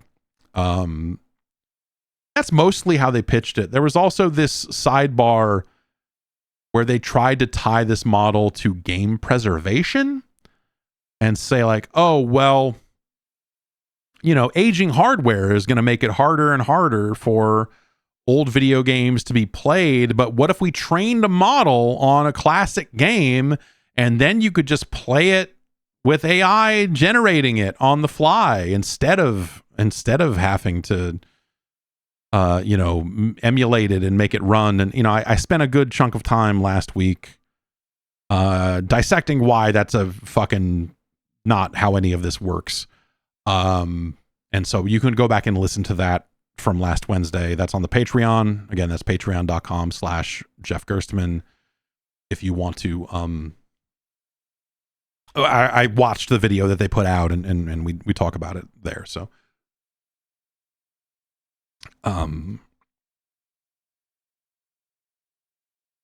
so they you know, this is kind of their new announcement. They'll say that they'll have more to say about AI when GDC comes around, which is, you know, right around the corner here. There's a quote from, and you know, they Video Games Chronicle does note that, like, oh yeah, you know, Sarah Bond did note not that long ago that they had established a new team to work on game preservation. Maybe some of this stuff is along those lines. But some of this stuff, you may have seen some kind of gameplay AI generating frames of video before.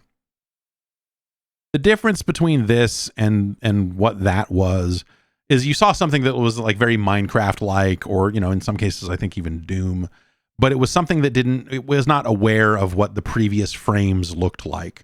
And so it could not maintain the state of a game from frame to frame. What that means is you'd have a situation where you're walking forward in Minecraft, let's say, and then you turn around, and because it's just kind of generating frames on the fly and it's just a fucking mess, what you see behind you might not match what you walked past. Because it's just going, oh, well, this frame looks like it might fit after this one. Let's generate one of these. And this one looks like it might go here, without any thought to how the shape of the world actually is that you're running around in and how these systems actually work. And so what they're implying here is a system that would have that level of persistence. And if you were to, let's say, train it on Doom for a long time, like, yes, it's a cloud generating frames of video that you can interact with a controller, if I'm reading all of this right. And it is aware of the world of Doom and what it is supposed to look like.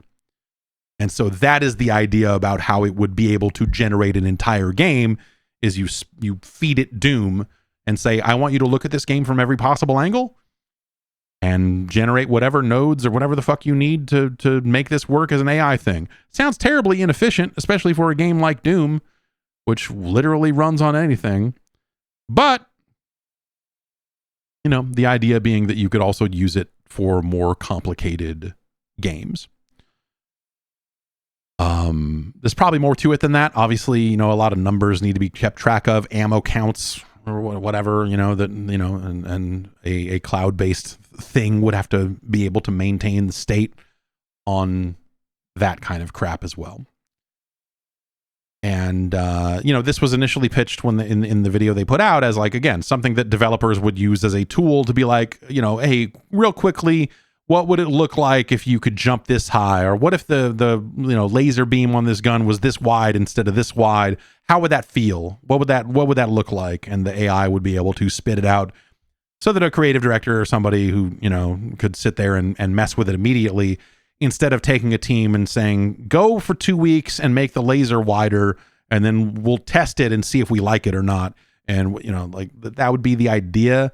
I think there are large scale problems with even that type of implementation that just don't line up with the way games are made and the problems that game developers have. They claim that they talked to game developers and are trying to build tools that they those developers say they would actually use. But in the wake of this announcement, I definitely also saw a lot of developers look into it and go like, what the fuck? Like, who is making this? This doesn't solve any actual problem. Like, ideas are not the problem with game development. Like, this is crazy. This is a bad idea. So I can't tell you one way or the other than to say it does not sound like it actually solves the issue. Any issue other than, boy, we need to figure out a way to make Xbox look like it is aligned with the corporate mandate of being an AI company. So here you go. The game preservation side of it, I find almost offensive, because the problems involved in preserving, like, think about it, an AI that could be made to play old games. Okay, sure. Like, a lot of the old games we would be looking to sell and emulate and whatever else are already emulated or already can be emulated and can run locally, and so can run without having to run in the cloud at a much wider, crazy scale of, power drain and what have you. The thing that keeps a lot of games coming back is not that, like, oh, the hardware is obsolete. Hobbyists have done most of that work already. The problem is licensing. It's oh man, this, we can't bring back Saints Row 2 because it has a licensed soundtrack and we don't want to license those games anymore. Also, like, THQ published it and who even owns it now? And we got to track that down. Like, it's a no one lives forever situation. Let's say it was trivial to get an AI to generate an accurate version of No One Lives Forever. Great. Who cares? I could port No One Lives Forever. I couldn't. People could port No One Lives Forever to a wide variety of platforms without it being a massive lift. It's doable. But who owns it? Even if you could find out who actually owns it, you then get into, well, does the company that owns it, do they want to sell it again? And how much money do they want to sell it for? And how does this business model look? And like, those are the sorts of things that derail things like Game Room or some of these other kind of classic game concepts that have existed on and off over the decades. It has nothing to do with, can we make the game run? Those are solved fucking problems. So, like the very idea, like, even Xbox One games are running on PC in a weird way these days. Not all of them. It's not perfect, but it's coming along in a way that you're like, oh, this is weird. Cool. Huh. Primal Rage 2 will be playable in mainline MAME within days. But if you had to actually track down and go like, oh, we want to put Primal Rage 2 out on Xbox and we want to sell a copy of Primal Rage 2, that's a fucking disaster. But it has nothing to do with emulating the game and getting it running properly. It has everything to do with licensing and business and money and everything else. And so the idea of just like, well, we think this will be great for game preservation, like, is so like, oh, what other things can we throw at this to make it sound like it's a viable thing so that, we can... It just sounds like them desperately trying to make an AI thing so that they can say that they have an AI thing. To that end, Satya Nadella, the CEO of Microsoft, got on a podcast, the Dwarkesh podcast, according to videogameschronicle.com. They updated Video Games Chronicle. If you back their Patreon, you can get their site ad free, which is cool. It's a cool implementation of Patreon benefits. Good on them. Anyway, the CEO of Microsoft is on this podcast talking a little bit about this and how they're planning to use AI in multiple games. And the quotes here are, it's just very cool. One thing that we wanted to go after was using gameplay data. You can actually generate games that are both consistent and then have the ability to generate the diversity of what the game represents and then are persistent to user mods, right? So that's what this is.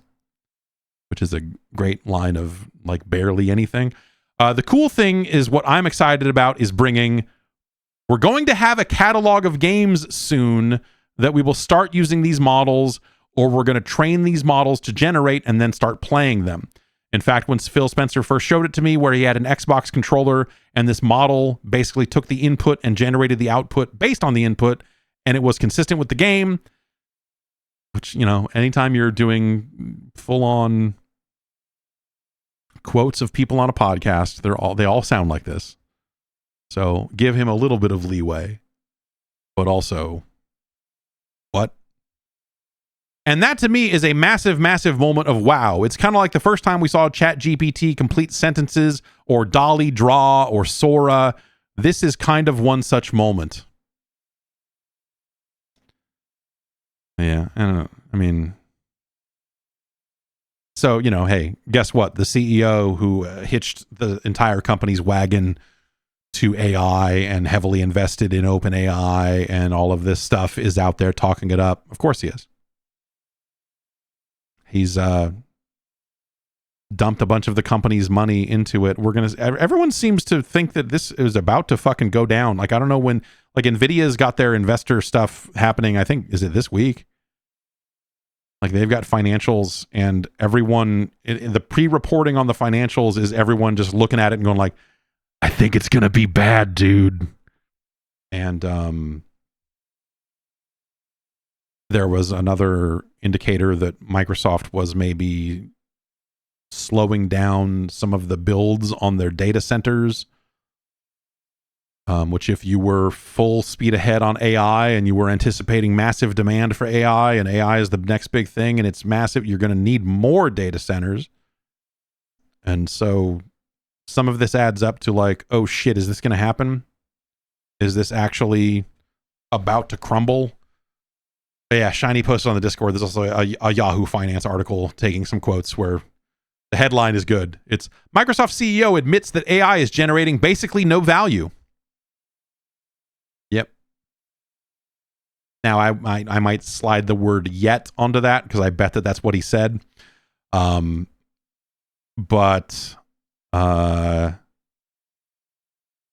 yeah, between the stuff that happened with DeepSeek and that kind of piercing the veil of like the mysticism surrounding all these AI models and how hard it is to train them and all of that sort of stuff, this will be a market disaster. This will, you know, this is going to make this Warner move look like small potatoes, the amount of jobs it will probably chew up and spit out along the way. So yeah, well, you know, buckle up. I don't even know what to, you know, I don't know. Like I'm not here to do like financial forecasting or anything like that. I'm not the guy for that. But yeah, you know, they you know, he's going to be giving quotes where he says like, oh, it's early days for AI, and, you know, yeah, it's generating no value, but it's gonna definitely. And I don't know. We'll see. I think the answer is no, it's not going to, at least not in the way, like the idea that it's going to be some massive revolution. I think that every time you actually see this stuff and get to touch it and use it, it's fucking, it's not trustworthy. It's not a trustworthy technology that is spitting out outputs that you can actually use and count on and not have to double, triple check. And so if you can't trust it to do even these basic tasks, how are you ever going to trust it to do these massive things? Like, oh, well, it's going to be operating the computer for you. And like all this other fucking like dumb shit. And I was like, oh, well, now we've got agents, and now I can, like, so let me get this straight. You're just making good on the, like, the dumb thing that like Cortana was able to do 20 years ago, but in like with way more resources. Like, Cortana, book me a flight. Like the idea that you could book a plane ticket with your voice or whatever the fuck is. It's always that. It's always that. It's always like the, like, you're a fucking on the go jet setting businessman, but not so much that you have your own personal assistant. Let's fucking, you know, rein it in a little bit. That's why you've got a computer. And you can say, Cortana, I need to go to North Carolina. And Cortana will find you the best prices. You know, it's like all this fucking cockamamie scenarios for fucking lazy businessmen or idiot businessmen who can't be bothered to fucking use computers the fucking right way. Jesus Christ. Grow up. Pathetic sacks of shit. Anyway, we'll see how it all goes with this AI stuff. It just, I don't know. Like, I think my concern is, you know, as more and more resources and things get wrapped up into this bullshit, when it does come crashing down, it will take more and more of that with it. And what is that going to do to video games? What is that going to do to, you know, like, if we look at Xbox, if we look at the Xbox division as like, you know, hey, it's doing okay. Is it the leading brand in video games? No, not really. They're the largest publisher of games, though. They have amassed quite a portfolio of studios and properties and whatnot. But if Microsoft ends up shitting the bed on this AI stuff, and suddenly they have to look for areas of the company that they need to spin down or shrink dramatically or whatever, like, what kind of bloodbath would you expect to see in the gaming division to help cover the amount of money that they're burying and setting on fire with this AI shit? So, you know, meanwhile, Fable's been delayed to, well, delayed is a weird word, but Fable is said to be shipping in 2026. This is according to Craig Duncan, the head of Xbox Studios, on the official Xbox podcast. I guess this is technically a delay. They had announced a launch window for 2025, but there's a quote here that Windows Central has. We're really excited about Fable's progress and where Playground games are. We previously announced as 2025. We're actually going to give Fable more time. It's going to ship in 2026 now.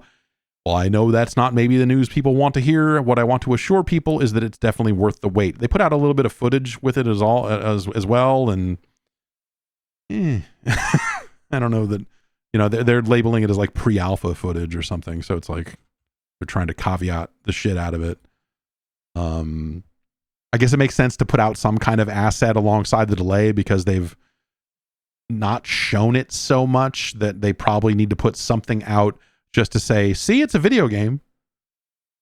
But what if it was AI generated? What if the AI made that Fable video? You know, I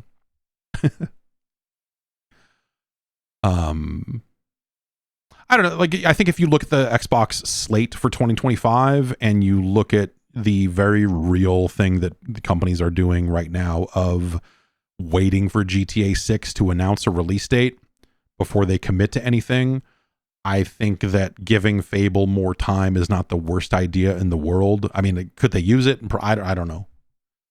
That's one of those things where the game's been in development so long, you go like, what are you going to do with another 9 months? Like, at this point, if it's not ready, it's not ready. Like, it's never going to be, you know, but I don't know where that game is out currently. All I've heard is that they really had a hard time settling on a direction for it for a long time, but it sounds like quite a ways back, they finally got locked in and said, this is the game we're making, and then have been just chewing away at making it. So hopefully they're on good ground these days, because that sounds like a fucking slog. And hopefully that thing turns out. I don't know. Like, I would be down to play a good Fable game, provided they, well, I don't even know that I know. I was going to say, provided that they know what makes for a good Fable game, but I'm not sure that I know what would make for a good Fable at this point in this day and age. I want to be called a chicken chaser, and that's about it. I want to see little balls that represent the other characters in the world. I need some British comedy, and it seems like that's kind of what they're doing. But you want some choice, right? You want some player choice as to, you know, you're going to do some good guy stuff, some bad guy stuff. You want to get married multiple times. I guess that's Fable, right? Like, I don't know. Fable 2 was such a cool fucking game, and then Fable 3, Fable ran into the same problem. Fable ran into the problem of Fable 3 is one of those games that on paper is an improvement on Fable 2. But in practice, Fable 3 whether it came out too soon or whether the like road to the kingdom or whatever, like it is so overly straightforward. It is such a like clear through line from start to finish on that game in a negative way that like they just it is not the like it is less messy than Fable 2, but it is not a better game than Fable 2.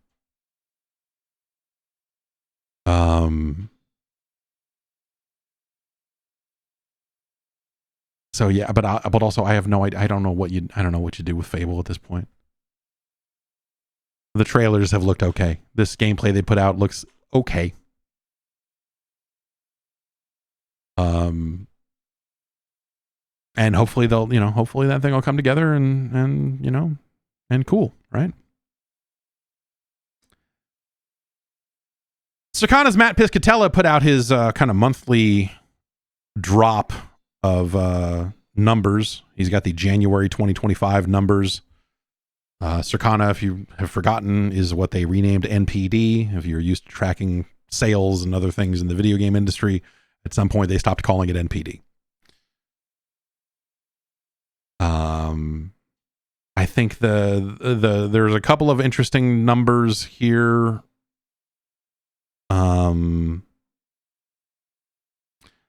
U.S. consumer spending on video game hardware, content, and accessories fell 15% when compared to a year ago.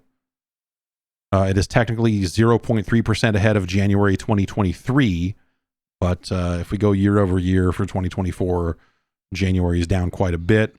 He's not saying that this is like the end of days or anything like that. He's actually saying the exact opposite, but is kind of noting in a couple of different ways that like we're kind of post-peak for this console generation, which is a scary concept because, again, as I have continued to say, sometimes it feels like this generation never got started. And maybe that's just going to be how it is always going to feel because of the pandemic being attached to it and what that did to game development and what have you. But if we just straight up look at the number of years, if you go look at the calendar and you go, oh shit, it's 2025, then yeah, we're past we're probably past the halfway point on this generation of consoles. It doesn't feel right. That doesn't feel right. But yeah. He's got some engagement numbers and some of the other numbers, like no real surprises there. I think, Black Ops 6 was January's best-selling video game, number 1 on PlayStation, number 2 on Xbox. As far as their engagement tracker is concerned, Call of Duty is number 1 in monthly active users on Xbox and number 2 on PS5.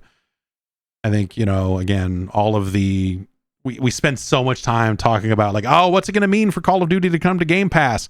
And they spent so much time in court talking about, oh, what's going to happen when Call of Duty comes to Game Pass? It's going to disrupt everything. No, people still just buy it.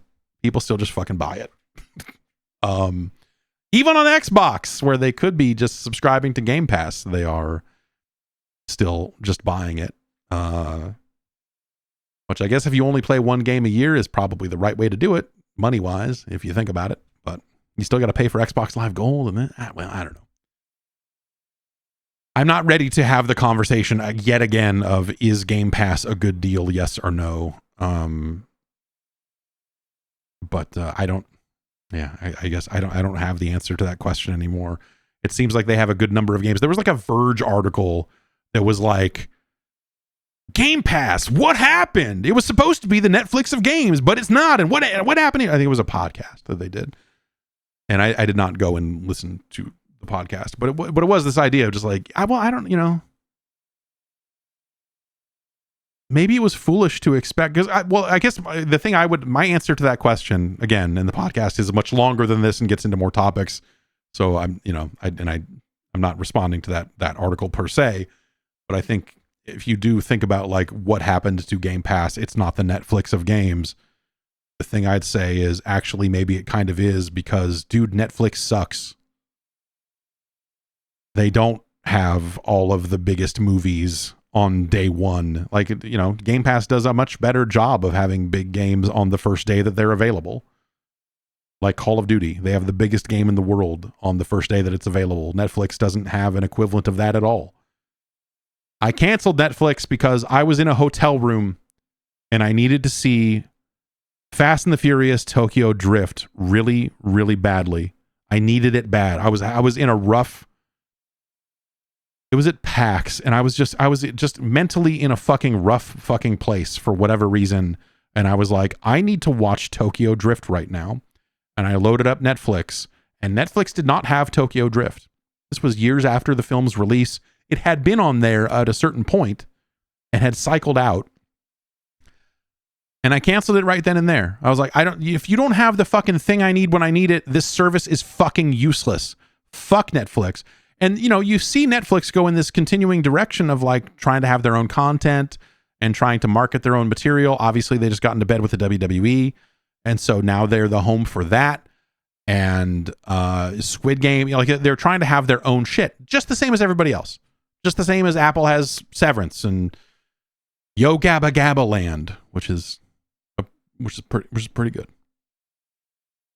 Yo Gabba, I mean, the original Yo Gabba Gabba is actually, we've been watching some of that around here. I gotta say, there's a lot of bad or like mind-numbing children's programming out there. Yo Gabba Gabba, you know, people have talked it up for years, but I didn't have kids when it was on, so it was just like, I don't know, whatever. But going back and watching it now, all these years later, and you're just like, here's Biz Marquee, and he's gonna beatbox, and he's gonna try to teach your kids how to beatbox.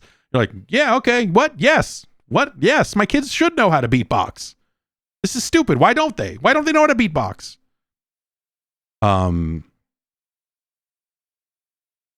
You know, in the reboot series, they have fucking Big Daddy Kane came out and beatboxed for a little bit, and even he was like, you know, this is a beat my friend Biz Marquee used to do. And I got sad. I was like, oh man, the Biz. Nobody beats the Biz. So yeah, I don't know. I'm surprised how good. But anyway, that aside, the you know, the way that these streaming services have gone is not to try to collect all of the content and have everything. Netflix and all of these other services have become increasingly focused on their own original material, and either you want that or you don't. And so I think the Netflix of games comparison that Game Pass got made sense originally when they first rolled it out, because Netflix was kind of a different thing then.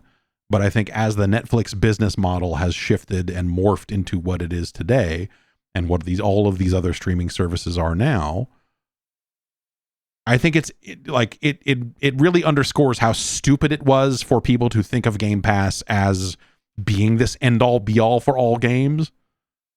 And also, I think I look at Game Pass and go like, well, they actually have a number of large games, not just from them, but from third parties available day and date. And, you know, thinking about that Netflix of games moniker that they were saddled with early on, now I actually feel like they've done better with Game Pass than I thought they did, weirdly enough. But whatever, that's just, and again, that's not, I doubt that's actually the point of the content that The Verge published. That was just me riffing on the headline they chose to go with and some of the framing that they used in the text article around it. So I'm sure there's a much larger conversation that they had that they probably even said some of the same stuff, but I digress. The other bit here, this is a response to someone asked Matt Piscatella about some of these sales. And John Welfare asked on Blue Sky, how is PS5 Pro tracking versus PS4 Pro 3 months in? And the reply here from Piscatella is PS5 Pro has fallen behind PS4 Pro's pace. If you remember, the launch was seen as like successful because they were like, actually, it's tracking ahead of where PS4 Pro was. And oh, yeah, cool. apparently now we're a few months in and that has fallen off. I can't say I'm surprised, both from a first party output of games, the look at what games are doing with the PS5 Pro's hardware capabilities, or or lack thereof, the lack of software that is actually doing meaningful things with the PS5 Pro. The developer reaction to the PS5 Pro has not been, it's been more of like a, what? Okay, this is another thing we have to support. Do we have to? What are we doing? Like, it doesn't necessarily seem like it is, that it is that exciting on that front also. And I don't know. Like, I bring that up because I was just thinking this last week. I was like, man, you sure don't hear anyone talking about, hey, here's what's happening on PS5 Pro, like, other than Sony. And when they do talk about it, it's a sentence. It's a hey, we're announcing this game. Here's the hey, we're announcing the Days Gone remake, and on PS5 Pro, it's gonna run at a slightly higher resolution more frequently, because it has dynamic scaling, or whatever it is. But the list of features, the list of the updates, like all of that stuff just doesn't feel like it's a priority. Even at the time, in the weeks leading up to its release, some of the conversations I had, it didn't sound like it was a very big priority then also. And so, yeah, I don't know. I guess I'm not surprised that demand for PS5 Pro is not where the PS4 Pro was. I just wondered how this is all going to go over the next couple of years, because I feel like once the PS4 Pro got its legs under it, like, developers were seeing the benefit and players were seeing the benefit as well. It was, it was a meaningful change to frame rates and other things like that. Obviously, if you were not in need of the best, you could get by with a base model PS4, but by the end of that generation, base model PS4 games were running pretty fucking rough compared to the PS4 Pro editions of those games. I just don't know that we're going to get there with PS5 Pro. If we think about it as being like post-peak of PS5 and the PS5 Pro is out now, like, it just, nothing about this feels right. Nothing about this feels like it is going the way it was supposed to go. This all continues to feel like Sony made the decision to make the PS5 Pro years ago, and they stayed the course on it, even though some of the indicators around it were maybe not as positive as they maybe were when they embarked on the project, and also similarly when they embarked on the PS4 Pro project, and the way that the reaction was from that.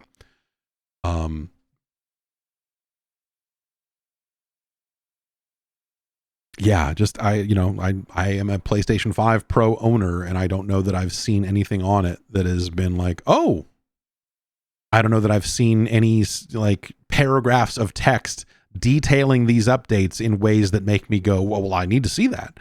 Like, it just hasn't been, it has not been that device. And so good on you if you didn't get one, because I don't know that it just doesn't seem like that this is the way this generation is going. Like, again, the hunger for raw power in consoles has changed, and also the way that power gets delivered is obviously dramatically different now because of machine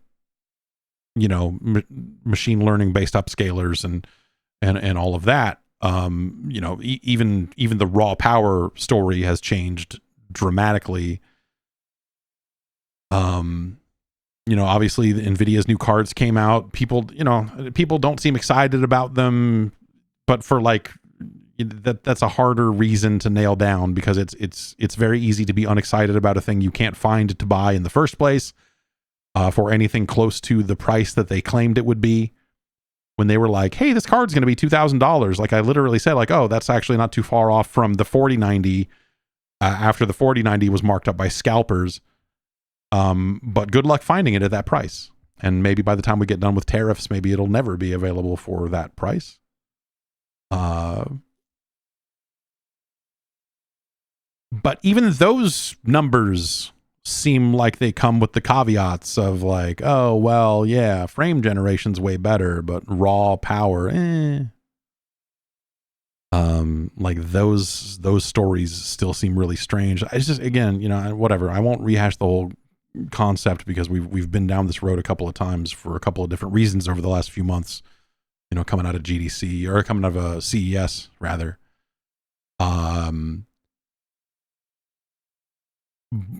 But again, this continues to feel weird, and I'm curious, like if AI demand, this is sort of how it happened or started to happen last time around when crypto kind of fell apart and crypto mining and buying GPUs for crypto and whatever, that like suddenly those cards were available again. And I wonder if we really see signs of an AI bubble forming, bursting, what have you, that if this is going to impact, there's been some loose reporting trying to claim that 5090 that 50 series card supply is going to be like dramatically different and much easier to find within a few months. That like on the other side of earnings, there's going to be, something happening that results in these cards being much more accessible. And I think the hope was that would head off a lot of this scalping and bullshit, but so far it hasn't. Like I don't know how that's going to go. I would be interested in seeing what a 5090 could do, just out of sick curiosity. But again, when you look at the bar charts and you look at the graphs and whatever else, like it's hard to look at it and go like, ooh, yeah, hell yeah. It's hard to be excited about it. Though it's easy to point a finger and laugh because they pulled PhysX support out of the current cards because the current cards are, I guess, 64-bit only, and they never did a 64-bit version of PhysX. And so you can't run 32-bit PhysX cards. You can't run 32-bit PhysX stuff on modern cards. And so like a game like Borderlands 2 apparently runs like shit on a 5090 because it's expecting you to have that PhysX stuff there. I don't know what we're going to do about Lara Croft's hair. Right? It wasn't Lara Croft's hair. It was The Witcher. Geralt's hair, right? Some people are taking, and they're probably just doing this for funsies and because they have the cards nearby, but they're taking like a 30 series card and slotting it in alongside a 50 series card because then the PhysX stuff can run on the 3090, which is just stupid. just stupid. PhysX it was neat for the day. Yeah, I don't know. Like it wasn't as, again, like kind of like ray tracing. Like it wasn't as performant originally as you wanted it to be. You're like, oh man, PhysX is going to change everything. You're like, no, I don't know, man. But I'll be curious, what this year of games looks like on the PS5 and how many of these games take meaningful advantage of the PS5 Pro. It sounds like Death Stranding 2 is going to be out like summer time frame, like a June or a July, somewhere in there. And so, is that going to have like meaningful PS5 Pro support? Will GTA 6 is kind of like the bellwether there, I guess, right? Like if GTA 6 comes out and has a meaningful step up, if you have a PS5 Pro, that probably matters to a number of people, a significant number of people, but the type of person who is waiting to buy a console because they're waiting for GTA 6 to come out is probably not the sort of person who is automatically going to need a PS5 Pro either anyway, because they're just going to buy whatever. They're just going, I need a PS5 to play this. I'll just get this, whatever. And so I wonder how all that will go down. Heck, who knows? By the time we get there, maybe they will end up delaying GTA 6 and it'll wreak a new level of havoc across 2026 release dates, right? Man, that would be a fucking disaster for a lot of developers. And that's going to do it for the news.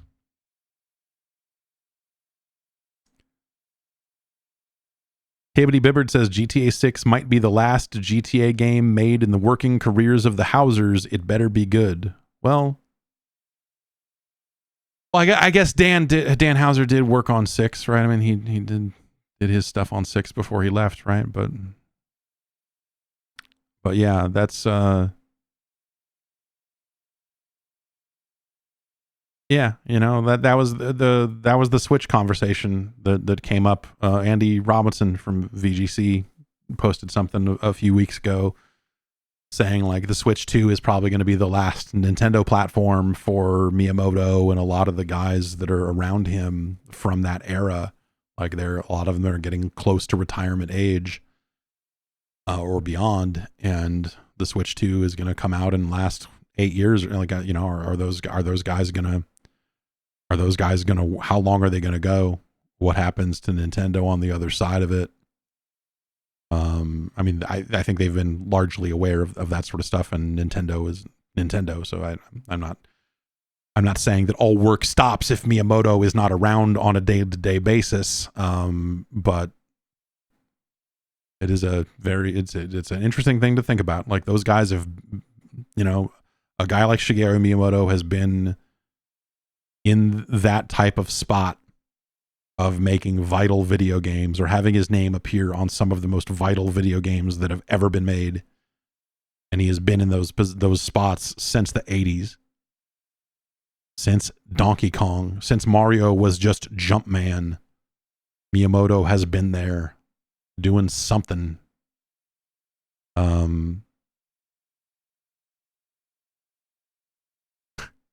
I don't want to necessarily always single out people in chat when they say stuff. I hope you're joking. Cannon Shout says, I mean, Nintendo kept chugging along after Reggie left, so after Miyamoto leaves, it'll keep going. Not the same thing. Not at all the same thing, dude. Not at all the same thing. Oh, man.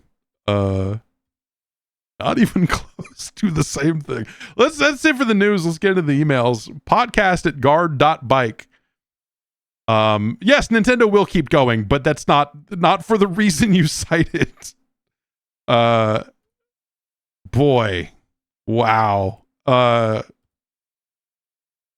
Podcast@guard.bike is the email address. Send in your emails. And we'll take them. We'll look at them. We'll read them. Matt in Bristol writes in and says, I've recently built a new PC with a 5080. After being mostly a console player for the last decade or so, and a bit overwhelmed looking at monitor and display choices. Currently, I've just got a 1080p monitor on the desk for work, but I want to get something that will make better use of the power of the machine, but I'm a bit overwhelmed by the options. Have you got an opinion on PC gaming on a TV? I thought I could get a 42-inch LG OLED that could then take both PC and PS5 easily, but I'm worried that it might be a bit big. Alternatively, for monitors, it's probably worth at this point biting the bullet and getting a 4K OLED monitor, or do you think 1440p with super high refresh rate will provide more longevity? I love the refresh rate. I think the refresh rate is cool. I think that variable refresh rate, I think getting frame rates above 120 is fucking rad. And so those would be reasons I would not go with a television. Unless I don't know if, because I have, what do I have? This is a C1, I think. So it's 4 years old or something now. And it does 120 hertz and it does variable refresh rate just fine. But I don't like playing PC games on it. Especially, you know, like when we're talking about games that you would benefit from a mouse and keyboard. Like, I don't want to have that set up. I like having something that's, you know, closer to right in front of my face. And I like having that high refresh rate. So the OLED panels that are coming out these days, You know, this Alienware monitor I'm sitting in front of does 360 hertz, which is a lot. There are a number of panels out there that are going to be 4K panels that can do pretty high frame rates as well. And so with a 5080, if you've got the right computer driving it, you know, you could probably do both. But you're not going to get there on a television, again, unless television technology has changed dramatically over the past few years here in such a way that they're doing, you know, these crazy high refresh rates now, which I don't think they're doing it, but I don't actually know. I would take a look at some of these monitors. I would probably go in that direction. I think 42 inches is big. It's large for you know, if you're going to be doing any kind of text or Windows use on it. I think that's kind of whatever. I don't much care for it. You occasionally also run into situations where, you know, like so I have to go in and manually set one of my inputs on this TV and tell it, hey, this is a PC, over and over again. Because I have it hooked up to a switcher, it occasionally just decides like, nope, this is a PlayStation 5. And I'm like, no, I'm telling you, it's a fucking PC. Because telling it, hey, this is a PC is the only way to get the screen to not have a bunch of overscan and whatever else. Like with the minute you say this is a PC, it, instead of having actual toggles and things that you could do to set this manually, the only way to set it on some of these TVs, especially these LGs, is to say, yo, it's a PC. And then it will turn off some of the features and it will change the, you know, the overscan situation and whatever else to be what you're looking for. And some of the color space and whatever else can change as well. And so that can get annoying and frustrating. I think using a television as your main desktop monitor is fucking annoying. You can dial it in and get it to where you need to get it. But I would probably just go with a monitor. Honestly, I think if the kids didn't watch this television, if the kids didn't use this television to watch whatever, I probably would have gotten another monitor or something in this setup, and I would be playing all my console games on like a 27 to 30 inch screen, something in that neighborhood, and have it much closer than, you know, a big television. I think I'm at a point now where I would much rather just go full on fucking command center with all platforms, instead of turning over here to play console games and turning back here to play PC games or whatever. So I think I would go in the other direction. And that's different. You know, if you're playing games with multiple people, then you're going to want a big TV. You know, obviously your own individual situation is going to matter there when it comes to how you want to play games. If you want to sit on a couch and have other people with you or whatever. As someone who is not doing that, as someone who is playing a game on one monitor and might be taking notes about the game on one right here, at this point, I would probably rather just have all of this stuff right fucking here. And so if anything, I'm looking for a smaller screen, you know, than the 55s or 65s or any of this other stuff that are out these days.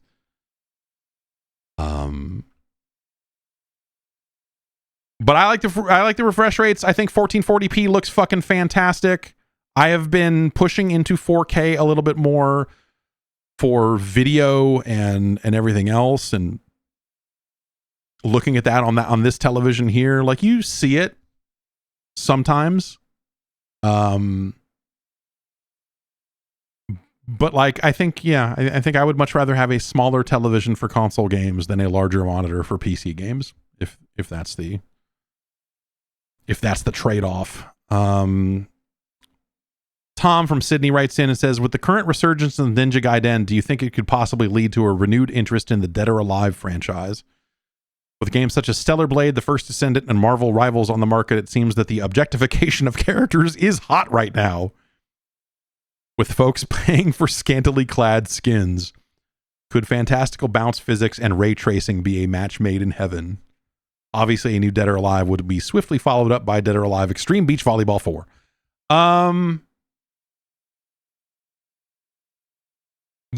I think that they will make another Dead or Alive game eventually. I don't know that Ninja Gaiden's existence one way or the other influences my feeling on that. I just kind of always felt that they would eventually get back to it someday. They're still doing. Did that game ever come out? Like, what is it? Venus Dead or Alive. There's a new Dead or Alive Extreme Venus Vacation is oh no, okay, that came out. That came out, I guess, in 2019, 2020. Okay, the Steam version came out in 2020, I think is what it is. And they don't sell it in the US. Like, for whatever reason, oh, that's what it is. Venus Vacation Prism Dead or Alive Extreme is scheduled for release this year. The second Venus Vacation game, the 7th overall game in the Extreme series, and that's supposed to be out next month for PS4, PS5, and Steam. So, like, they're still making those things. I don't know. They're not, like, I think this most recent one, they're saying they're not going to sell it in the US on Steam for whatever. I don't know why. Too hot for TV. Whatever. But I do think that they should eventually make another DOA. Dead or Alive is fun. Those are fun games. They should do that. They should make another one. Why not?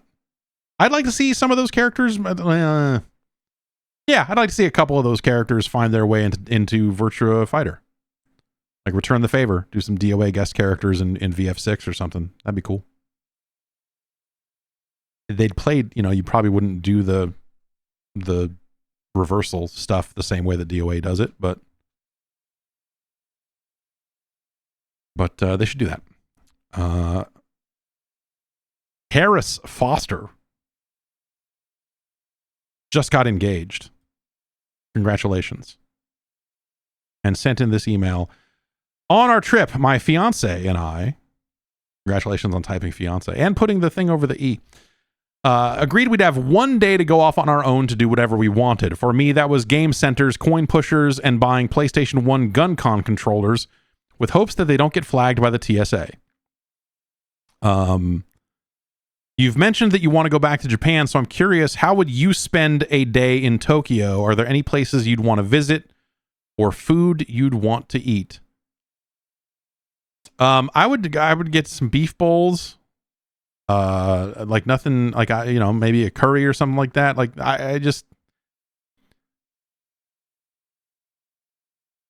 but I'm a bad tourist. Most of these places I always went for work, and so we always had schedules. And so, like, the idea of going to Japan without an agenda, I almost find terrifying, because it was always so dictated by, like, you've got a free day and you need, but you can't go randomly out of town or whatever. You don't have that much time.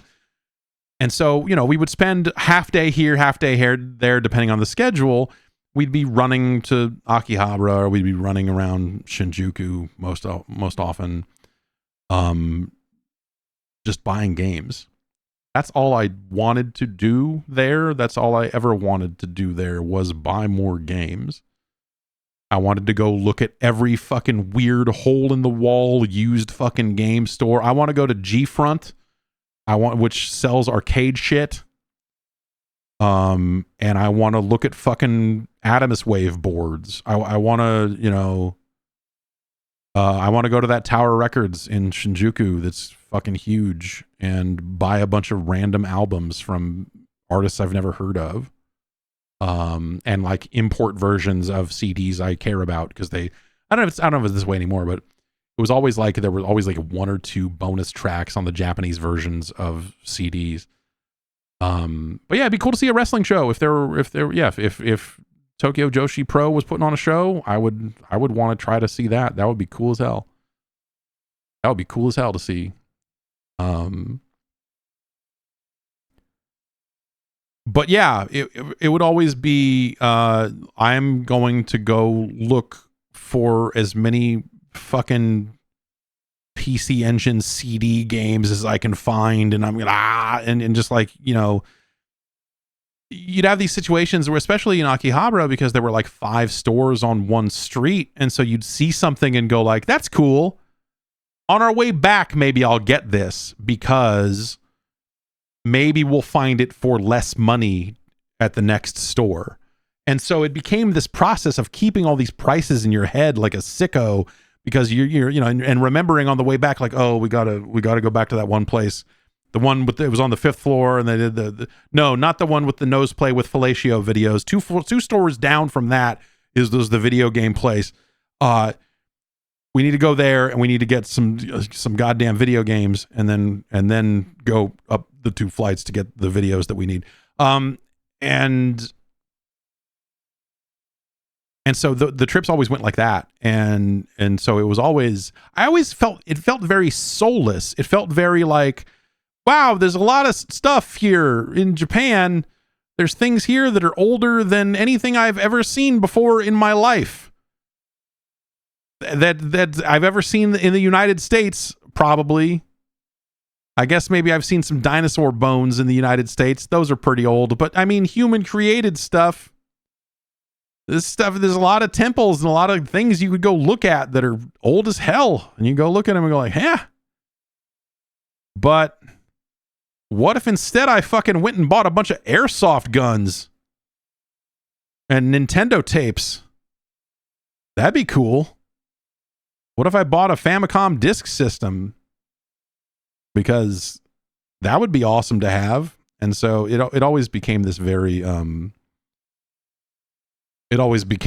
soulless trip. And yeah, it's not the same way anymore, because, you know, everyone has the internet now, and so everyone just prices to the same things that they think that they can get on, whether it's Yahoo Auctions or eBay or whatever.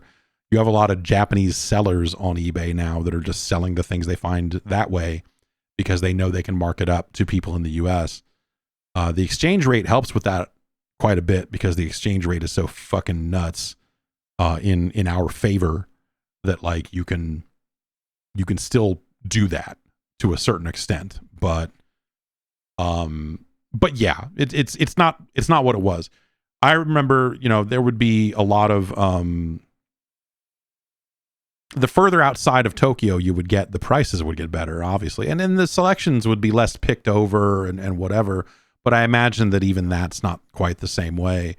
We were with a dude named Yutaka, who was EGM's Japanese editor, and we got on a train. It was the furthest outside of Tokyo I've ever been. I don't even remember where we went, but we went all the way out to this big game store that was all the way out of town, and the prices were just fucking rock fucking bottom. I bought the Fire Pro game with women in it. I bought that game there, among other things, and it was like $2, $3, you know, like stuff that would have been, you know, 2 to 4 times as much in Tokyo were a lot cheaper out there. And it was cool. It was cool because, you know, also we were taking a train out to, a spot where no one spoke English. You know, you stay in Tokyo, usually, you know, you're going to find enough people that speak English. You know, they take things like credit cards. The further out you get, you're like, nope, we're paying cash, and hopefully we won't need to talk to anybody, because, oh boy. It's a different, you know, obviously technology makes even that a little bit different now these days, but that's what I want to do, is I want to have like a fucking couple days to just go buy shit, or at least even look at it and not buy anything. But like, I guess that's the other thing that's changed is I want to be more selective about stuff, and there's not as much new stuff as I would want. Usually it would be a good mix of like, I'm buying brand new games that are just coming out, and I'm buying a bunch of weird old stuff, you know, because we're getting PS2 games and PS3 games and, you know, Wonder Swans and shit like that. But nowadays, you know, with everything being digital like that, you know, and you know, you can import the small handful of things that you might want these days.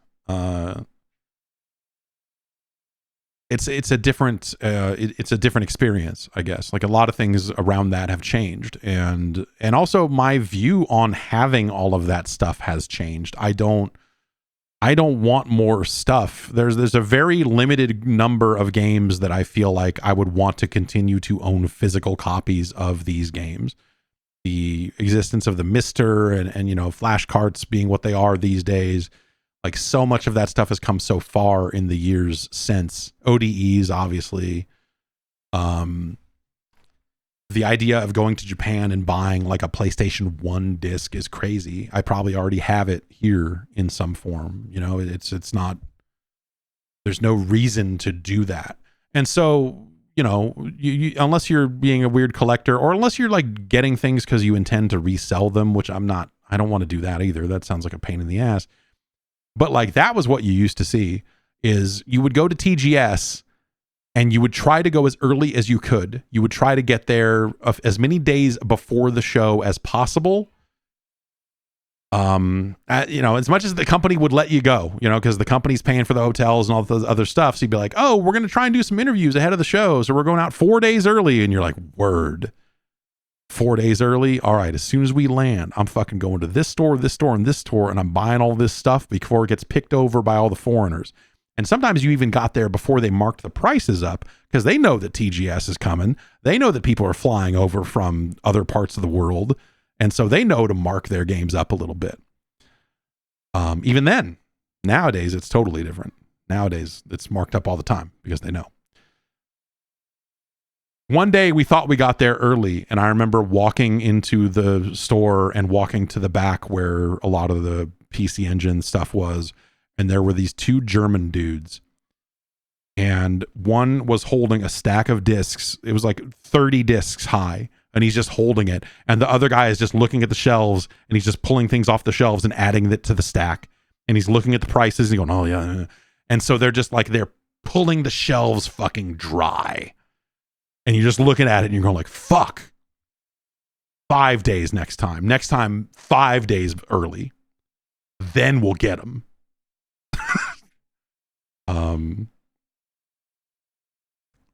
And yeah, I don't know. But it's obviously all that stuff is different now. The prices have changed. My desire to own a significant quantity of these physical discs of things that are playable in a variety of other ways, significantly lower than it was then.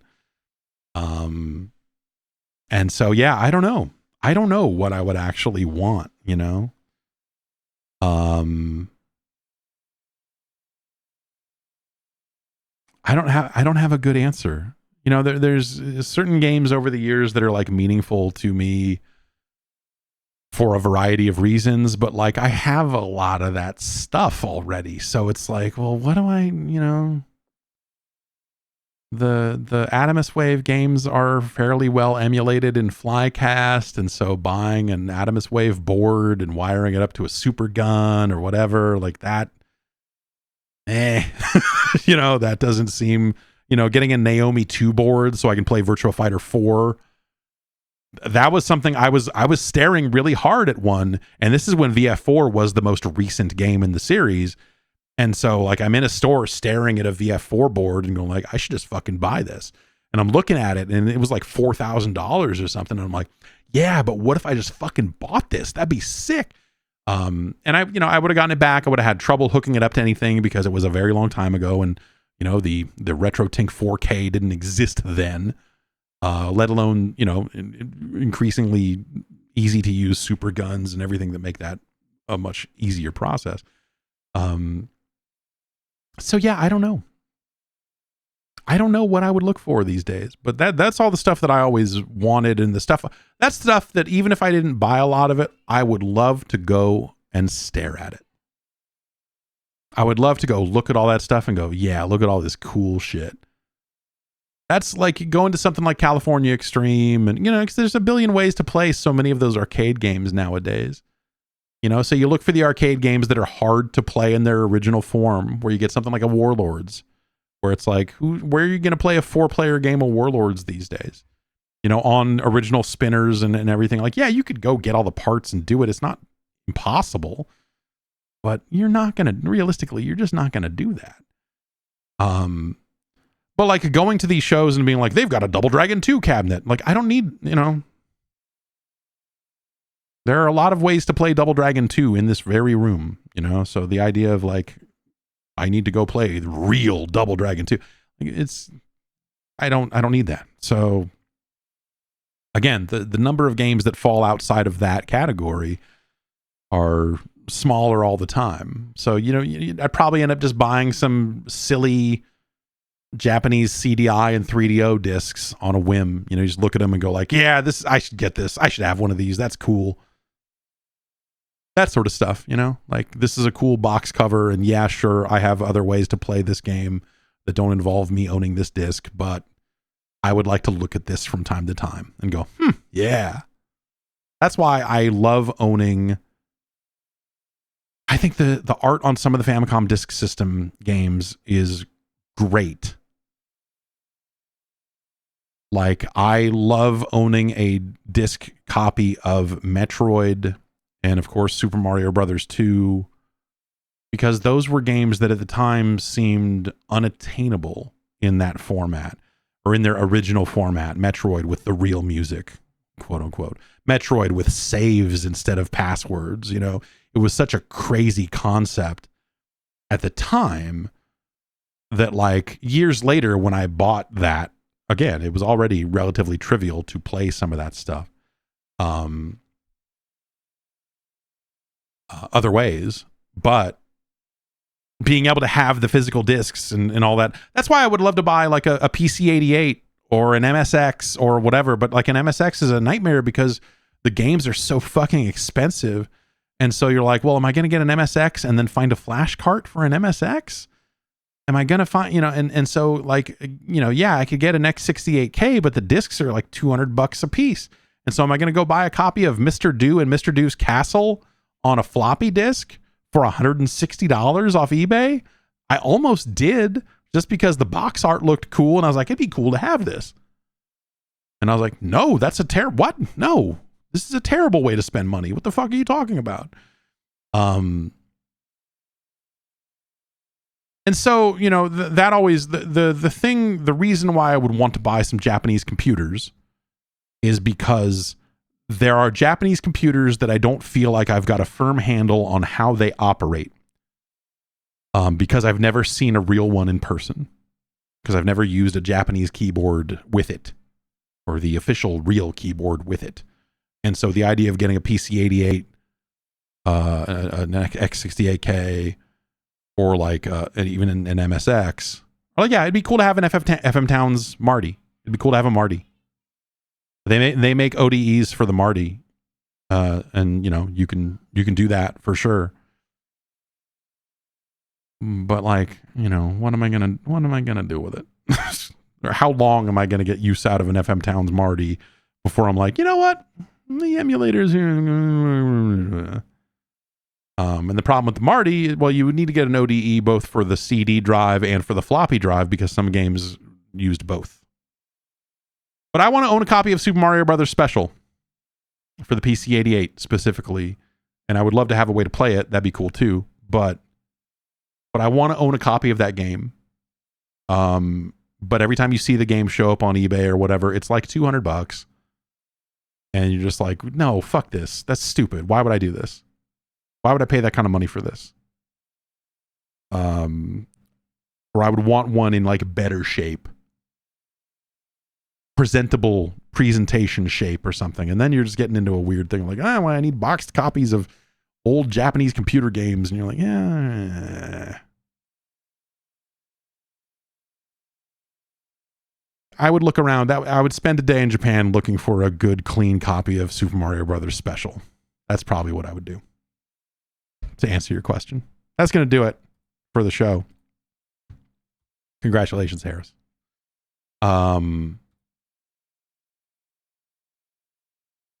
Yeah. I'll be back later this week with more stuff. Wednesday and Friday. We'll hang out on Wednesday and do whatever. And then Friday we'll rank some more 8-bit Nintendo games. You want an ad-free version of the show, you can get it at patreon.com/Jeff Gerstmann. And we'll be back tomorrow. Yeah, you get bonus podcasts and all sorts of extra stuff there. Sign on up.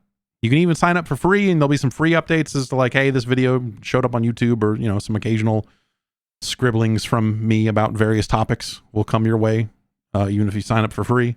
So give that a look over on Patreon, and have a good one. And I will see you next week.